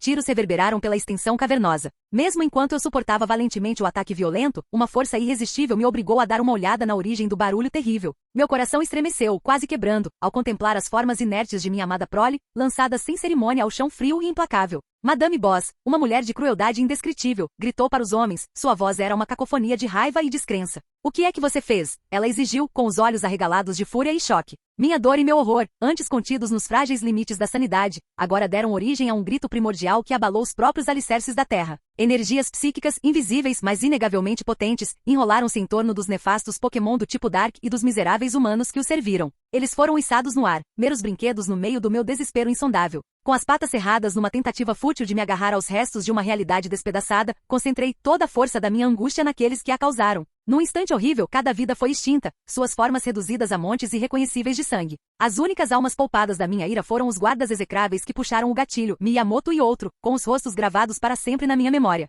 À medida que a energia psíquica os mantinha no lugar, um paroxismo de terror tomou conta de Miyamoto. Ela gaguejou um lamentável pedido de misericórdia, mas nenhuma palavra poderia amenizar o turbilhão de emoções que me consumia. Por favor, me perdoe, ela implorou com a voz trêmula de medo. Aproximando-me cada vez mais, estendi uma pata trêmula para seu rosto. Um mero toque e a própria estrutura da existência de Miyamoto começou a se desfazer. No início foi imperceptível, um leve tremor em sua forma enquanto a energia psíquica dentro de mim se conectava a ela no nível mais profundo. Mas à medida que a ligação se fortalecia, toda a força da minha angústia e ira tomou conta dela, rasgando impiedosamente as ligações moleculares que a mantinham unida. Sua pele começou a formar bolhas e ferver, o calor da minha energia psíquica tornando-a irreconhecível. Seus olhos se arregalaram de terror, seus últimos pedidos desesperados de misericórdia foram sufocados pela dor que agora a consumia. À medida que continuei a canalizar meu poder, seu corpo começou a se desintegrar, cada átomo se separando de seus vizinhos e se dissipando no ar. O processo horrível continuou, reduzindo Miyamoto a nada mais do que uma nuvem de partículas cintilantes que pairavam no ar como uma névoa malévola. Com uma onda de determinação, cerrei a pata e as partículas brilhantes que antes constituíam Miyamoto começaram a se unir. O ar ao redor de sua antiga forma ondulava e se contorcia, como se a própria realidade estivesse se curvando à minha vontade.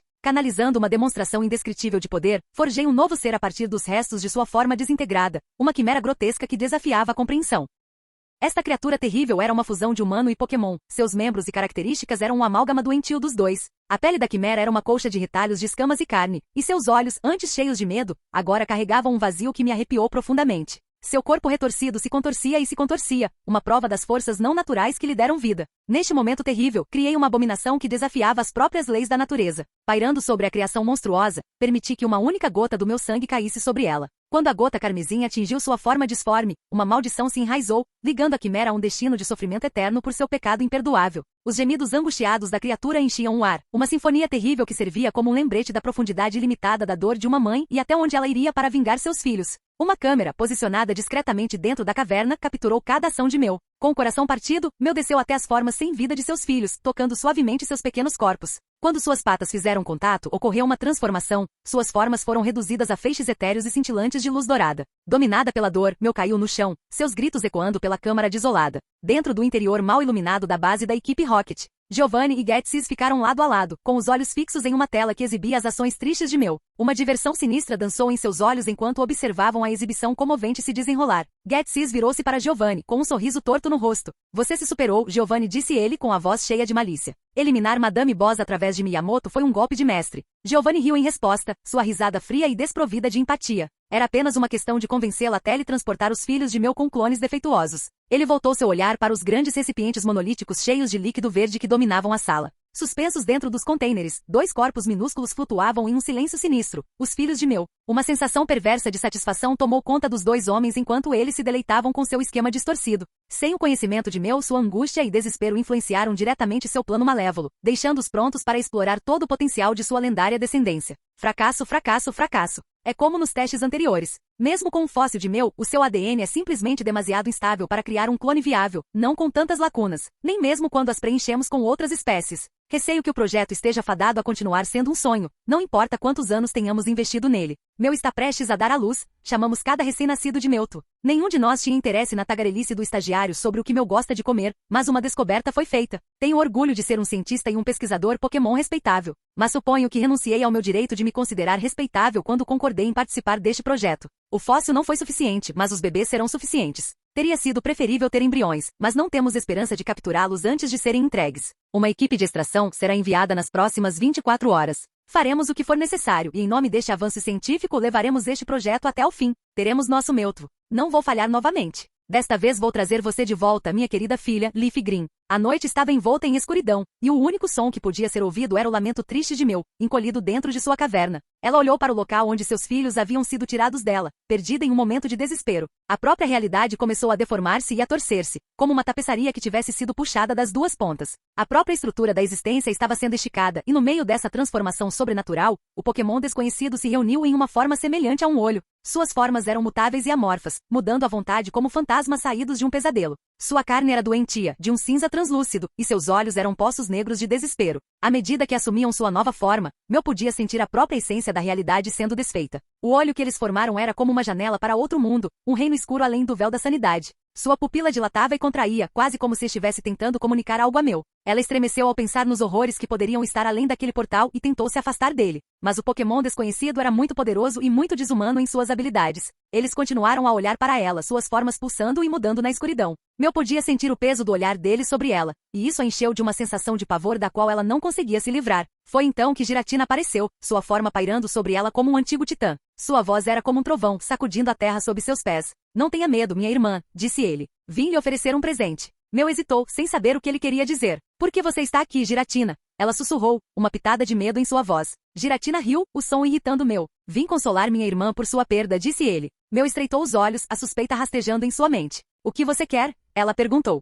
A resposta de Giratina foi enigmática. Posso reunir você com seus filhos, disse ele. O coração de Mew deu um pulo, mas ela hesitou. Ela sabia que haveria um preço a pagar. Em um instante, o tecido da realidade foi rasgado e uma boca aberta para o reino do limbo se abriu diante de Mew. Sua presença sombria e sinistra parecia penetrar na própria estrutura de seu ser, enchendo-a de um pavor sobrenatural. O medo de Mew se intensificou quando ela perguntou: qual é o preço? A resposta de Giratina foi ameaçadora. Abra a porta para o reino da distorção, disse ele. Mew, incapaz de resistir à promessa de ver os filhos novamente, concordou. Vou enviar meu avatar para formar um bifrost entre o reino da distorção e o mundo dos espelhos. Com o coração pesado, ela entrou no portal, desaparecendo no abismo desconhecido além. O peso de seu sacrifício pairou no ar, e a presença sombria e agourenta de Giratina permaneceu muito depois de ela ter partido. Naquele dia, a ganância e a luxúria do desejo de poder do homem compeliam um deus a abandonar este mundo enquanto abria um portal para a vinda do diabo. Verdadeiramente, os pecados do homem levarão este mundo a um abismo sem fim, à medida que o mundo se voltará para Ash. Parágrafo MAC. A música de Jigglypuff é frequentemente cantada até o fim,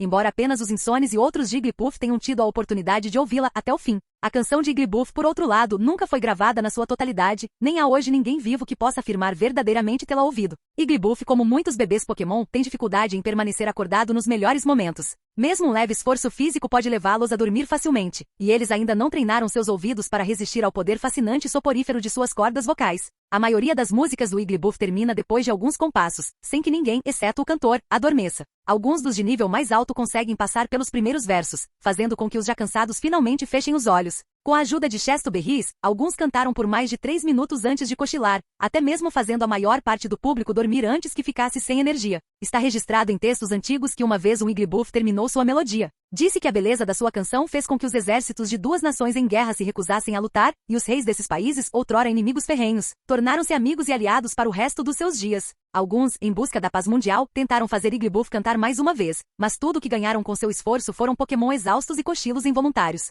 Talvez eles simplesmente não tenham percebido. E talvez a história da canção de um Jigglypuff nunca tenha sido nada mais do que uma lenda formada pela tendência humana de acreditar que coisas incríveis acontecem sempre que você vai além do impossível.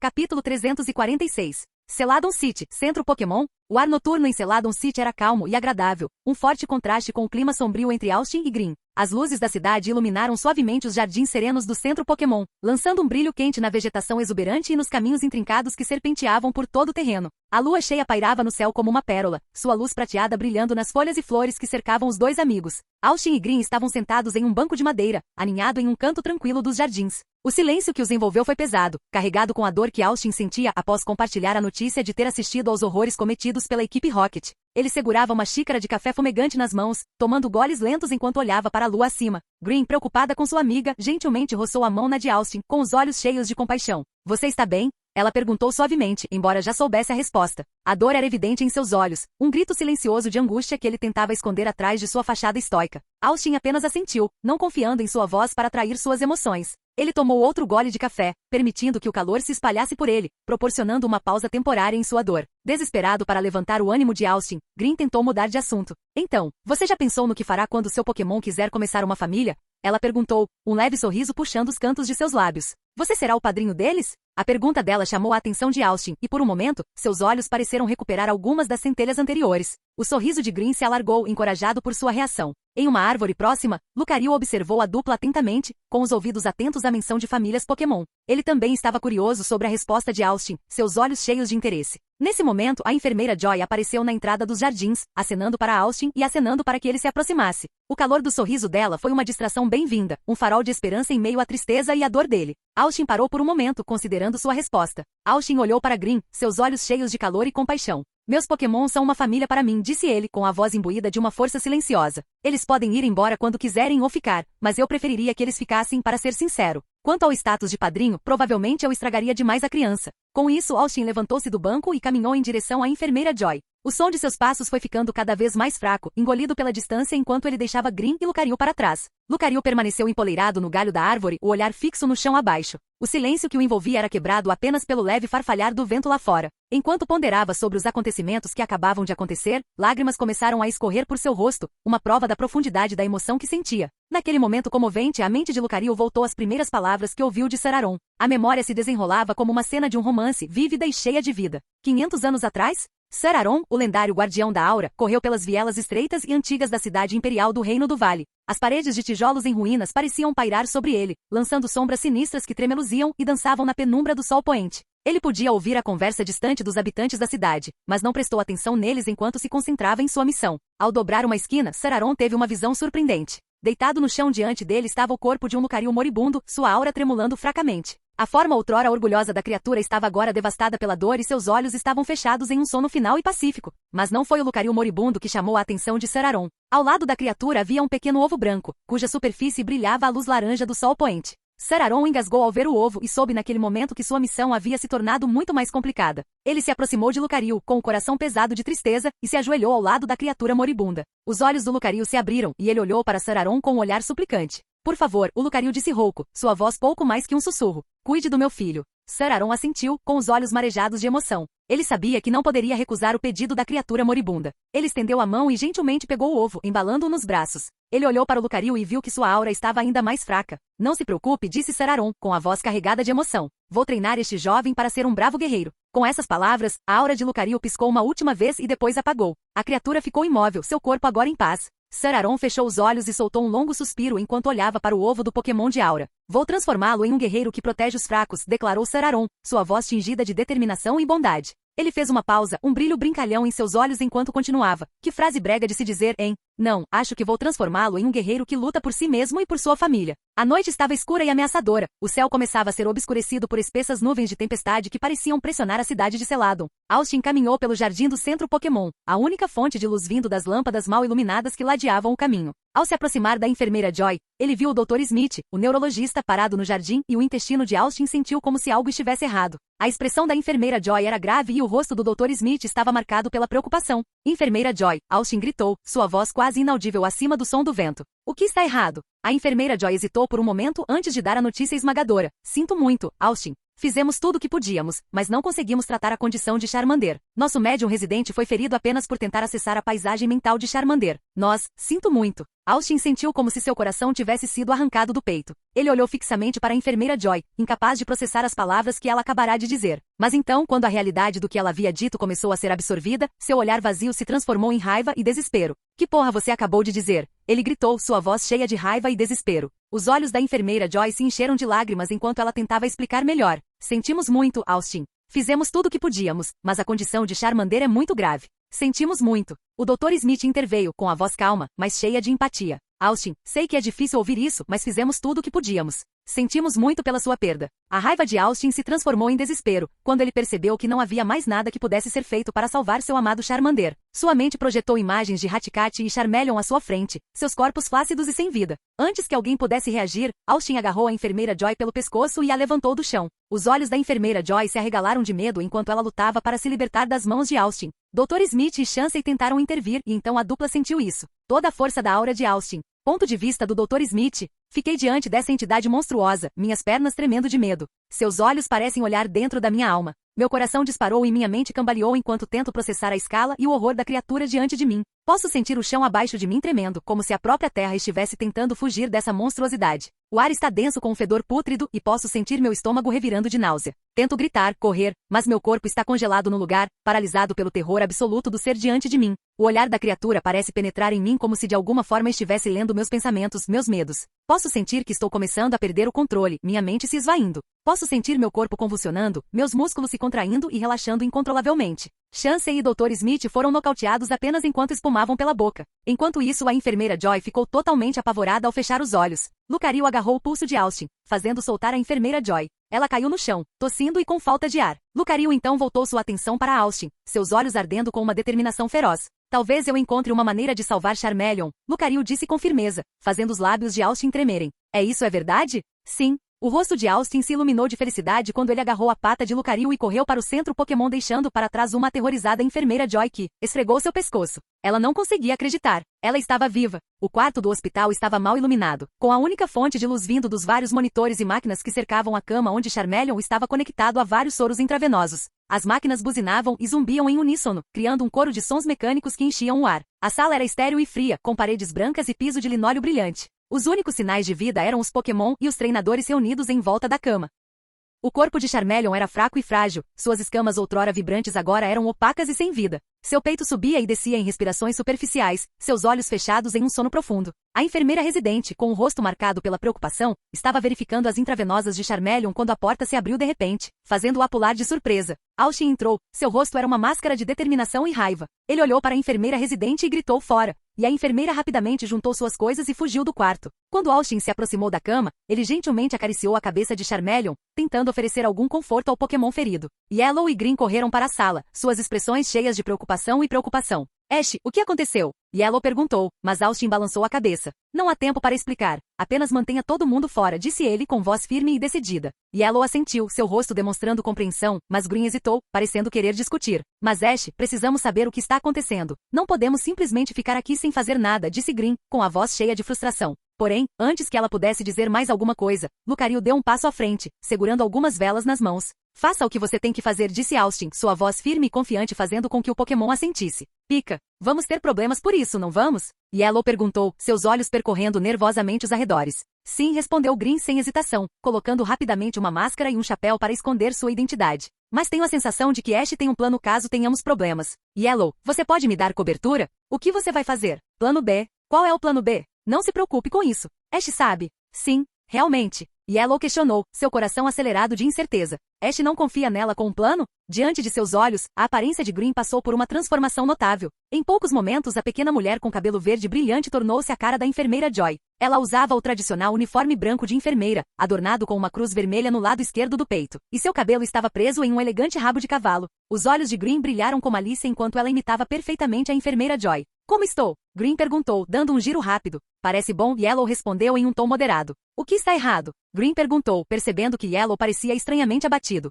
Green, não sou confiável aos olhos de Ash? A voz de Yellow tremeu enquanto ela falava, fazendo com que Green se castigasse interiormente. Não, eu menti sobre o plano B, confessou Green, e os olhos de Yellow se arregalaram de surpresa. Por quê? Eu vou explicar mais tarde. Green saiu apressadamente do corredor, interceptando imediatamente a enfermeira residente que havia chamado a segurança de Austin e Lucario. Do seu ponto de vista, Yellow observou Green conversar com o guarda. O que estou fazendo aqui? Ela se perguntou, sentindo como se estivesse simplesmente acompanhando o passeio. Ela não podia deixar de se comparar com seus amigos. Ela não era como Lucario, que poderia ensinar a todos sobre Aura, ou como Ash, que planejava meticulosamente contra a equipe Rocket, ou mesmo como Green, que se destacava no trabalho de espionagem. Até seus poderes pareciam ofuscados por Pokémon como Chansey e Abra. O som de um tilintar metálico ecoou pelo corredor, um lembrete de que o mundo continuava a se mover ao seu redor e que ela precisava encontrar seu caminho e provar seu valor. Há alguns minutos atrás, o quarto do hospital estava mal iluminado, com a única fonte de luz vindo dos vários monitores e máquinas que cercavam a cama onde Charmeleon estava conectado a vários soros intravenosos. As máquinas buzinavam e zumbiam em uníssono, criando um coro de sons mecânicos que enchiam o ar. A sala era estéril e fria, com paredes brancas e piso de linóleo brilhante. Os únicos sinais de vida eram os Pokémon e o treinador que estavam reunidos em volta da cama. Lucario moveu-se meticulosamente enquanto removia os soros e máquinas do corpo de Charmeleon enquanto Austin, Pikachu e Alter colocavam velas perto do coração, cabeça, braços e pernas de Charmeleon. Lucario, você tem certeza disso? Austin perguntou, preocupação estampada em seu rosto. Você tem um plano melhor? Lucario respondeu, seu tom afiado. Pikachu, sentindo a tensão na sala, soltou um irritado pica-pi. Lucario suspirou cedendo. Ash é um método usado na guerra para tratar pessoas cujas mentes estavam quebradas. Austin assentiu, sua curiosidade despertada. O que nós temos que fazer? Bem, você vai falar com o pirralho adormecido. Como? Você vai entrar na mente do Charmeleon. Austin franziu a testa. Espere, não deveríamos pedir a Yellow para fazer isso? Ela pode se conectar à mente e às emoções de um Pokémon. Ela pode fazer isso? Lucario pareceu surpreso. Sim, então ligue para ela imediatamente. Lucario insistiu. Sem hesitar, Austin correu para a porta abrindo-a. Ele percebeu a ausência de Green e rapidamente agarrou a mão de Yellow puxando-a para dentro. As bochechas de Yellow coraram de surpresa quando ela se viu pressionada contra o peito de Austin, as batidas do coração dele em um ritmo suave em seus ouvidos. À medida que o sangue correu para seu rosto, ela percebeu a posição íntima em que estavam. Austin, alheio ao constrangimento de Yellow, puxou 2 Pokébolas e as jogou. Pessoal, guardem esta sala e não deixem ninguém entrar. Scizor e Fearo surgiram, olhando um para o outro antes de ver Austin bater a porta atrás dele. Fearo gritou, indignado. Aquele maldito humano acabou de nos expulsar? Scizor respondeu. Você já sentiu seu cheiro? Estou surpreso que ele não tenha te expulsado antes. Ei, Pidgeot disse que eu cheiro bem. O pássaro retrucou. Fearo imediatamente se arrependeu de suas palavras e olhou para Scizor, que tinha uma expressão presunçosa. Pidgeot, hein? Brincou Scizor. Fearo gaguejou, tentando voltar atrás. O que eu quis dizer foi aquela mulher, Green. Ela disse que eu cheirava bem. Scizor sorriu. Você sabe que ela tem medo dos tipos voadores, certo? Fearo resmungou. Eu sei que. O Pokémon metálico continuou a provocar. Claro que você fez. Os dois Pokémon ficaram em silêncio por um momento antes de Scizor insistir mais. Então, Pidgeot, Fearo suspirou derrotado. Você não vai deixar isso passar, vai? Scizor riu. Não. O Pokémon pássaro estalou. Foda-se. O Pokémon metálico respondeu, imperturbável. Agradeço o amor, mas tenho certeza que alguém o aprecia mais. Fearo bufou, envergonhado. Eu não amo Pidgeot. Scizor continuou a provocar. Quando eu disse que era Pidgeot, Yellow se ajoelhou no chão, seu coração batendo forte com uma mistura de medo e excitação enquanto ela embalava a cabeça de Austin em seu colo. Suas palmas estavam suadas e ela lutou para estabilizar a respiração. Pikachu e Alter estavam por perto, observando atentamente enquanto Yellow posicionava as mãos nas laterais da cabeça de Austin. Vai ficar tudo bem, Austin assegurou a ela, sua voz firme e calma. Sua expressão era uma mistura de determinação e preocupação, enquanto tentava inspirar confiança em Yellow. E se eu errar? Yellow perguntou, sua voz tremendo de medo. Seus olhos se arregalaram, refletindo sua ansiedade pelo desconhecido. Austin estendeu a mão para tocar a mão dela, oferecendo conforto. Yellow, olhe para mim, ele persuadiu gentilmente, capturando o olhar dela. Vai ficar tudo bem. Mas... Yellow hesitou, mordendo o lábio e franzindo a testa. Sem mas, Yellow. Vai ficar tudo bem, ok? A fé inabalável de Austin nela trouxe um pequeno sorriso ao seu rosto. Tudo bem, ela concordou, sentindo sua coragem crescer. Satisfeito, Lucario deu um passo à frente e colocou a pata nas cabeças de Yellow e Charmeleon. Ok, pombinhos, vamos fazer isso. Seu tom era brincalhão, mas seus olhos revelavam uma pitada de apreensão. Yellow olhou para Lucario com uma pitada de apreensão persistente. Lucario, isso é seguro? Não. Parágrafo Mac? Na época em que Kabutops vagava pela terra e Omastar pelos mares, sabe-se que Togekiss e Aerodactyl enchiam os céus, como Pidgeotto e Fearo hoje. Há 65 milhões de anos, um grande meteoro atingiu o planeta e nenhum Togekiss seria visto novamente durante milhões de anos. Hoje ainda são extraordinariamente raros, tendo sido bem adaptados para um nicho que já não existe. E ainda assim seus ovos sobreviveram. Os Togepi, que não perdem totalmente a casca do ovo até completarem a evolução, têm a notável capacidade de determinar o momento da eclosão, mesmo à custa de esperar uma eternidade. Eles são Pokémon extremamente cautelosos nesse aspecto, exigindo comida abundante e muitas vezes até mesmo um cuidador disposto e capaz antes de eclodir. E assim, ao longo dos tempos, um pequeno mas constante filete de Togepi continuou a eclodir. A maioria morreu jovem, suas mães, indignadas com as estranhas criaturas, seus corpos projetados para caçar insetos que não existiam mais. Alguns encontraram uma dieta aceitável, viveram vidas longas e ocasionalmente até se reproduziram. Mas muito poucos de suas linhagens cresceram em número suficiente para serem mais do que uma gota no enorme balde de ovos antigos e não eclodidos de Togekiss. Até hoje, ovos funcionais de Togepi são encontrados perto de fósseis e muitas vezes levados para casa para serem criados por paleontólogos. Depois de eclodirem, eles são criaturas bastante comuns, andando por aí com metade da casca do ovo, como se não tivessem certeza se as condições estão ou não maduras para a evolução. Notáveis apenas por seu uso como amuletos de boa sorte e uma menor incidência de transtornos de humor para seus treinadores. Curiosamente, alguns Togepi sobreviveram a gerações de treinadores antes de concluir que era hora de evoluir. Parece que a meia incubação realizada por Togepi não remove completamente o notável poder de seus ovos.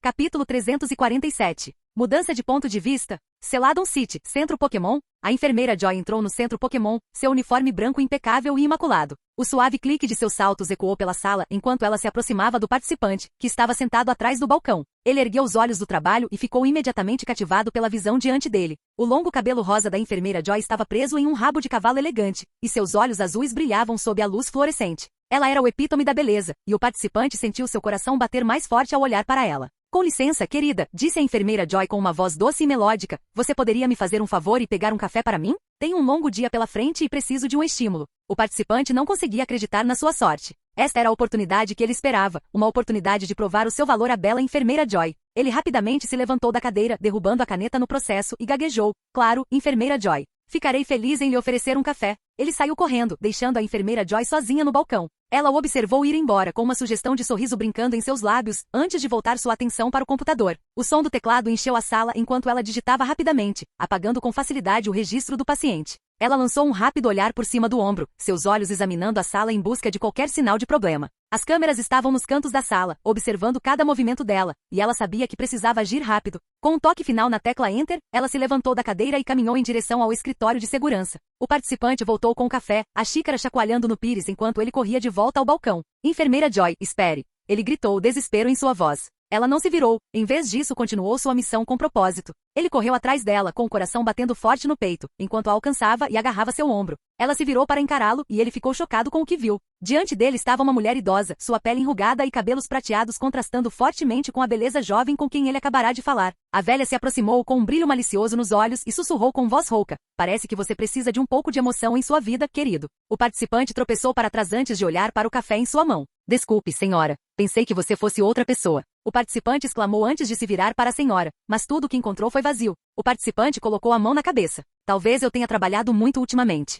O participante disse a si mesmo enquanto voltava para sua estação. Green se aproximou do escritório de segurança, seu disfarce de enfermeira Joy ainda em vigor. Ela bateu os nós dos dedos contra a porta, o som ecoando pelo corredor. Um guarda apareceu, seus olhos imediatamente atraídos para seus amplos seios. Green não pôde deixar de sorrir, ela sempre conheceu o poder das artimanhas femininas. Olá, ela ronronou, sua voz pingando mel. Preciso ver os arquivos de um paciente recente. Você pode me deixar entrar? O guarda encostou-se no batente da porta, os olhos vagando pelo corpo dela. Claro, enfermeira Joy, disse ele com a voz baixa e rouca. Mas vamos ser rápidos. Não quero afastá-lo de seus deveres por muito tempo. Green se inclinou mais perto, a mão traçando um caminho pelo peito dele. Agradeço sua compreensão, disse ela com a voz um sussurro. De repente, uma massa rosa gelatinosa saiu de seu peito, envolvendo o guarda em um instante. Ele lutou contra a substância pegajosa, agitando os braços enquanto tentava escapar. Green observou enquanto a luta do guarda se tornava cada vez mais fraca, até que finalmente ele ficou imóvel. Ela chutou a porta, seu corpo derretendo seu disfarce. O corpo do guarda caiu no chão e ela passou por cima dele, fechando a porta atrás dela com um baque retumbante.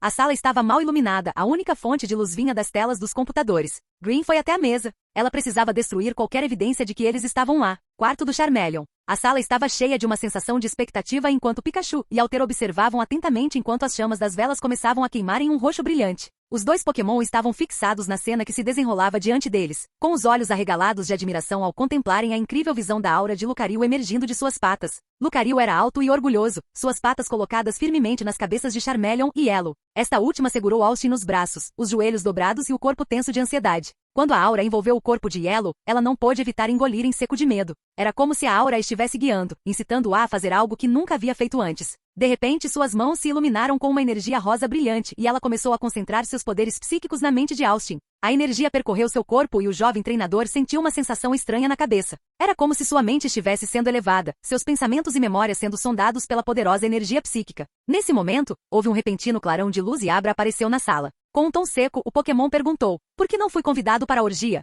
Os outros se viraram para olhar o recém-chegado, surpresos com sua aparição repentina. Pica-pi. Então, o humano está sendo fudido. Eu sabia, ele era um bottom ponto. Kekekek. Paisagem mental de Charmander. Enquanto Austin e Yellow despertavam lentamente do sono, eles se encontraram em um corredor desconhecido e intrincado. As paredes eram adornadas com entalhes ornamentados, representando criaturas misteriosas e símbolos que pareciam não ter significado lógico. O teto era alto e arqueado, com padrões intrincados entrelaçados na pedra. O ar estava denso com um cheiro de mofo, e a luz que entrava pelos pequenos vitrais era silenciosa e cinzenta. Quando Austin e Yellow se levantaram, grog, eles tropeçaram nos braços um do outro, seus corpos pressionados juntos. Yellow corou, sentindo o calor do corpo de Austin envolvendo-a, e ela se sentiu segura e protegida em seu abraço. Enquanto isso, Austin estava tentando usar seus poderes para sentir tudo ao seu redor, mas se viu restrito como se sua aura fosse incapaz de se expandir além dos limites do corredor. Yellow, percebendo a frustração de Austin, apontou para as inúmeras portas que ladeavam as paredes do corredor. Devemos tentar abrir um? Ela perguntou, sua voz tremendo com uma mistura de excitação e medo. Austin assentiu e juntos se aproximaram da porta mais próxima.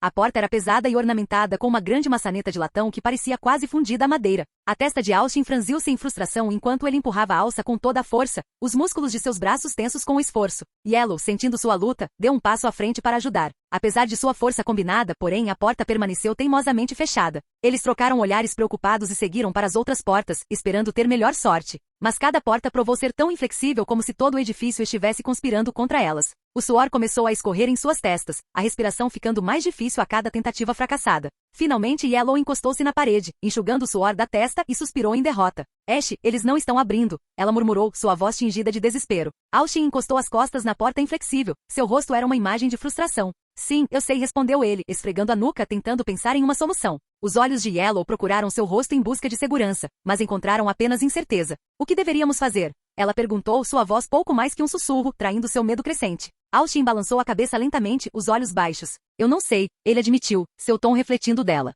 Um pesado silêncio se instalou entre eles enquanto ambos olhavam para as portas inflexíveis, sentindo o peso da situação pressionando-os. Parágrafo MAC. Ao contrário de Blissey, que é vista como um centro Pokémon natural e, portanto, amada por todos os seres vivos, Togetic não é associado pela maioria dos Pokémon à felicidade. Para Pokémon antigos como Kabuto e Omanite, eles eram uma fonte de medo, um predador que podia comandar a vida vegetal e cortar suas conchas de longe com folhas, e então se deliciar com os restos mortais. A maioria dos Pokémon modernos considera Togetic com leve indiferença, achando-os raros demais para serem fonte de qualquer emoção, exceto curiosidade. E há o homem que os considera um amuleto de boa sorte em todas as culturas e os apelidou de Pokémon da felicidade. É misterioso que os humanos tenham uma opinião tão elevada de Togetic. Ao contrário de muitos outros Pokémon adorados como Gravlit e Pikachu, esse apelo aos humanos não se desenvolveu como resultado de sua domesticação. Na verdade, a maioria dos animais de estimação Togetic antecede seus donos em milhões de anos. O efeito do Togetic não pode ser reproduzido nem mesmo em outros Pokémon humanoides como JYNX ou Mankey, mas é inegavelmente real. Ensaios clínicos mostraram que a presença de um Togetic realmente supera a maioria dos antidepressivos em humanos. Embora ainda não haja um consenso sobre o assunto, um conjunto crescente de evidências começou a sugerir que a domesticação é a fonte deste estranho fenômeno. É simplesmente que os Togetic não foram os domesticados. Esta teoria tem sido ridicularizada pelas suas implicações preocupantes, mas mesmo aqueles que a negam aceitam algum tipo de simbiose entre o Togético e o homem primitivo. A escassez de pedras brilhantes nesta época levou à falta de mães Togequis, por isso, antes de inventarmos armas e Pokébolas, cuidávamos dos Togepi e éramos recompensados com felicidade quando eles evoluíam. Capítulo 348. Austin e Yellow se encontraram em um labirinto aparentemente interminável de corredores. Cada porta que tentavam parecia estar bem trancada. A frustração começou a aumentar quando encontraram becos sem saída. Austin chutou a parede com raiva, fazendo com que um eco retumbante reverberasse pelos corredores. Estávamos andando em círculos, Yellow. Austin exclamou enquanto chutava a parede em frustração. Lucario não está respondendo e nosso tempo está acabando. De repente, uma voz ecoou na mente de Austin. Bem. Parece que vocês dois precisam de um pouco de ajuda, a voz falou com uma pitada de sarcasmo. Eu sou Abra, o Pokémon telepático, e tenho boas notícias para você. Lucario irá guiá-lo até Charmeleon. Lucario? Yellow repetiu, confuso. Mas como? Você verá, Abra respondeu, com um sorriso malicioso na voz. Mas primeiro, deixe-me contar sobre esta pequena pena azul em sua cabeça. Ela brilhará mais forte à medida que você se aproximar de Charmeleon. E acredite em mim, você vai querer mantê-la por perto. Caso contrário, você estará vagando por aí este labirinto para sempre. Enquanto Austin e Yellow caminhavam pelo labirinto, eles tentaram cada porta, na esperança de encontrar aquela que os levaria ao Charmeleon. A pena azul na cabeça de Austin brilhava na penumbra, mas permanecia firmemente opaca, independentemente da porta que tentassem. Ei, Abra, você tem certeza que essa pena está funcionando? Austin perguntou, sua frustração crescendo. Ah, sim, 100%, meu cara, Abra respondeu em um tom brincalhão. Vocês dois simplesmente não estão olhando com atenção o suficiente. Ah, muito engraçado, Abra, disse Yellow, revirando os olhos. A dupla continuou, tentando porta após porta, sem sorte. A pena permaneceu inalterada, um lembrete constante do seu fracasso. Talvez devêssemos tentar uma abordagem diferente, sugeriu Austin. Talvez não estejamos fazendo certo. Ou talvez vocês dois simplesmente não tenham as habilidades necessárias, Abra brincou, com a voz cheia de diversão. Obrigado pelo voto de confiança, Abra, disse Austin com uma pitada de sarcasmo na voz. Apesar das provocações de Abra, Austin e Yellow continuaram, determinados a encontrar Charmeleon. À medida que tentavam cada porta, a pena permanecia sem resposta, fazendo com que Austin ficasse cada vez mais frustrado. Finalmente, depois do que pareceu uma eternidade, eles tentaram mais uma porta e, para sua surpresa, a pena começou a brilhar ainda mais. Parece que encontramos o caminho certo, disse Yellow com um sorriso. Você demorou bastante, disse Abra com a voz cheia de diversão. Austin e Yellow estavam diante de uma pesada porta de madeira, suas penas azuis brilhando com intensidade crescente. Eles estavam procurando por Charmeleon pelo que pareciam horas e estavam ficando cada vez mais frustrados. A porta diante deles parecia ser sua última esperança, mas não se moveria, não importando quanto eles empurrassem. Vamos, Abra! Austin gritou, sua frustração fervendo enquanto ele abastecia seu corpo com aura. Talvez você não esteja pressionando o suficiente, disse Abra com uma risada. Não é a hora para piadas, Abra, disse Yellow com sua própria frustração aumentando. Austin soltou um grunhido de frustração e chutou a porta. Ainda não iria mudar. Você não pode pedir ajuda ao Lucario? Austin exigiu. Ah, sim, por que não pensei nisso? Abra respondeu com um sorriso malicioso. Apenas faça isso, Abra, disse Yellow em tom urgente. Abra fechou os olhos, concentrando sua energia. Um momento depois, Austin sentiu uma leve pulsação em sua cabeça e sabia que Lucario estava se comunicando com eles. Lucario, o que devemos fazer? Você tem um médium com você na paisagem mental. Basta fazer Yellow abrir a porta das memórias com seus poderes e pirralho. Você tem que se apressar e tirar Charmeleon antes que Yellow não consiga manter a porta aberta. As palavras de Lucario morreram de repente. O que acontece se Ash não conseguir sair? Yellow perguntou curiosamente enquanto Abra respondia em um tom mortalmente sério. Morte. A gravidade da situação ocorreu aos dois quando Yellow flexionou o braço. Não se preocupe, Ash, eu sou forte. Posso lidar com isso. Yellow estava diante da porta, com o coração batendo forte no peito. Ela esfregou as mãos, sentindo a energia crescendo dentro dela. Respirando fundo, ela colocou as mãos na porta e seu corpo foi subitamente banhado por uma suave luz branca. A porta se abriu, revelando um vazio branco além.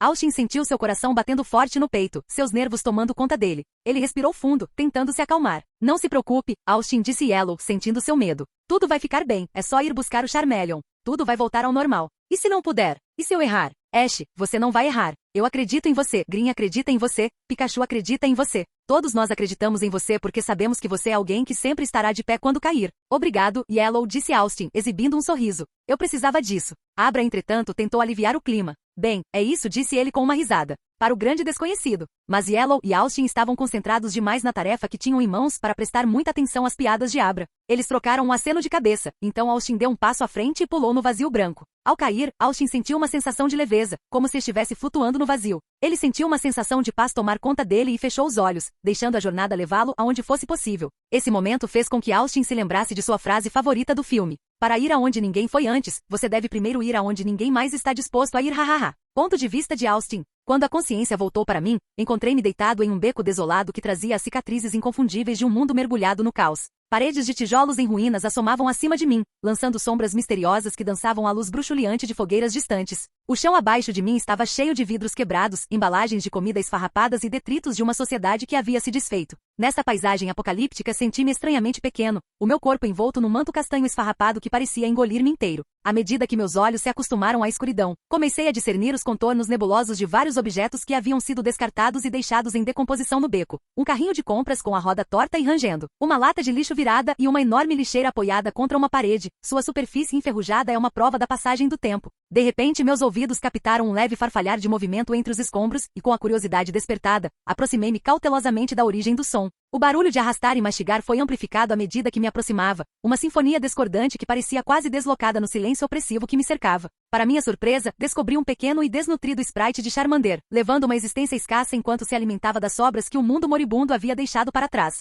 Foi de partir o coração testemunhar uma criatura tão majestosa e orgulhosa sendo derrubada, forçada a vasculhar nas sombras deste beco apocalíptico. Enquanto eu o chamava, o doente Charmander ficou assustado e correu para trás de uma pilha de lixo, seu corpinho tremendo de medo. Falei num tom gentil e tranquilizador, instando a criatura a não ter medo, que eu não tinha intenção de fazer mal a ela. O doente me espiou com olhos arregalados e curiosos, uma mistura de apreensão e esperança brilhando dentro deles. Com um sorriso caloroso e convidativo, peguei uma batata descartada no meio dos escombros, lembrando que Charmander as amava muito. Eu estendi na esperança de ganhar sua confiança. Ao fazer isso, o pequeno e adorável sprite Charmander se aproximou hesitantemente, seus olhos nunca deixando os meus. Ele estendeu a mão e deu uma mordida cautelosa, a batata brilhando com uma luz estranha e etérea ao fazê-lo. Num instante, a batata transformou-se num pedaço de casca de ovo, deixando-me totalmente perplexo. Pegando o fragmento, uma lembrança passou pela minha mente como uma torrente. O mesmo Charmander desnutrido, comendo no mesmo beco, enquanto Damian, um companheiro sobrevivente do mundo despedaçado, se aproximou de mim. Na mão, ele estendeu uma oferta de pão, símbolo de esperança diante do desespero. Ao sair cambaleando do buraco do Haticate, me vi em um terreno vasto e desolado, cercado por imponentes paredes de vidro que se estendiam em direção ao céu. A paisagem era escura e misteriosa, com os restos do que antes era uma planície verdejante agora fumegante e coberta de cinzas. O sol não estava em lugar nenhum e um vento frio soprava pelos campos áridos, causando arrepios na minha espinha. Ao olhar para cima, vi que o céu não estava cheio de estrelas, mas sim de uma espessa nuvem de escuridão que girava ameaçadoramente acima. A atmosfera era opressiva, como se o próprio ar estivesse saturado com o desespero e a desesperança que tomaram conta deste mundo outrora próspero. O chão começou a tremer e me virei para ver uma horda de sombras gigantescas vindo em minha direção. Suas formas aterrorizantes pareciam feitas de fumaça e escuridão, e se moviam com uma velocidade sobrenatural. Essas criaturas espectrais encheram o ar com uma presença misteriosa e assustadora enquanto me perseguiam implacavelmente. Saí correndo o mais rápido que pude, mas as sombras eram mais rápidas, suas formas enormes enchendo o ar ao meu redor com uma escuridão arrepiante. Eu podia ouvir seus sussurros assustadores ecoando pelos campos e sabia que precisava agir rápido se quisesse escapar de suas garras. Estendi a mão para a pena da aura. Meu coração disparou enquanto a segurava com força. A pena brilhava com uma luz brilhante, cortando a escuridão como um farol de esperança. Apontou para um pequeno duende do Charmander sentado em uma pedra ao longe. A pequena criatura parecia estar me chamando, seus olhinhos brilhando de malícia.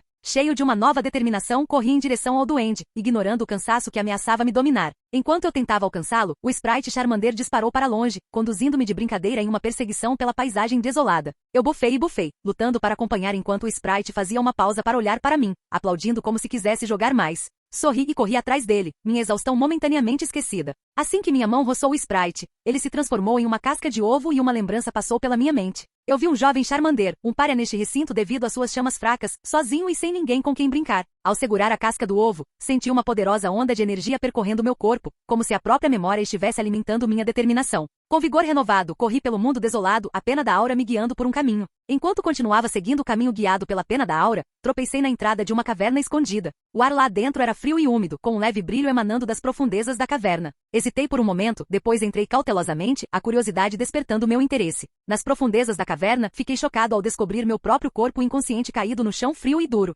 Um pequeno sprite Charmeleon tentava desesperadamente arrastar minha forma inerte para um local seguro, lutando para fechar um grande ferimento em meu peito. Seus olhos estavam cheios de determinação e medo, e ficou claro que a pequena criatura estava fazendo o possível para me proteger. Ei, deixe-me ajudá-lo, sussurrei para o duende Charmeleon enquanto me ajoelhava ao lado dele. Juntos conseguimos cobrir o corte, estancando o fluxo de sangue. O pequeno Charmeleon olhou para meu corpo inconsciente com uma expressão melancólica, claramente perturbado pelo ocorrido. Sinto muito, murmurou com a voz trêmula de emoção. Eu tentei proteger você, mas não consegui fazer o suficiente. Tranquilizei a criaturinha, colocando a mão em seu ombro. Isso não foi culpa sua. Você fez tudo o que pôde para ajudar e sou grato por isso. Os olhos do pequeno Charmeleon se encheram de lágrimas enquanto ele balançava a cabeça em compreensão. Então começou a brilhar, sua forma mudando e mudando até se transformar em uma casca de ovo. Enquanto segurava a casca do ovo, uma lembrança passou diante dos meus olhos. Eu vi o Charmeleon correndo por uma floresta densa, com o coração batendo forte de estresse, ansiedade e medo. A criatura procurava freneticamente um lugar seguro para me levar, desesperada para me salvar da terrível situação em que nos encontrávamos.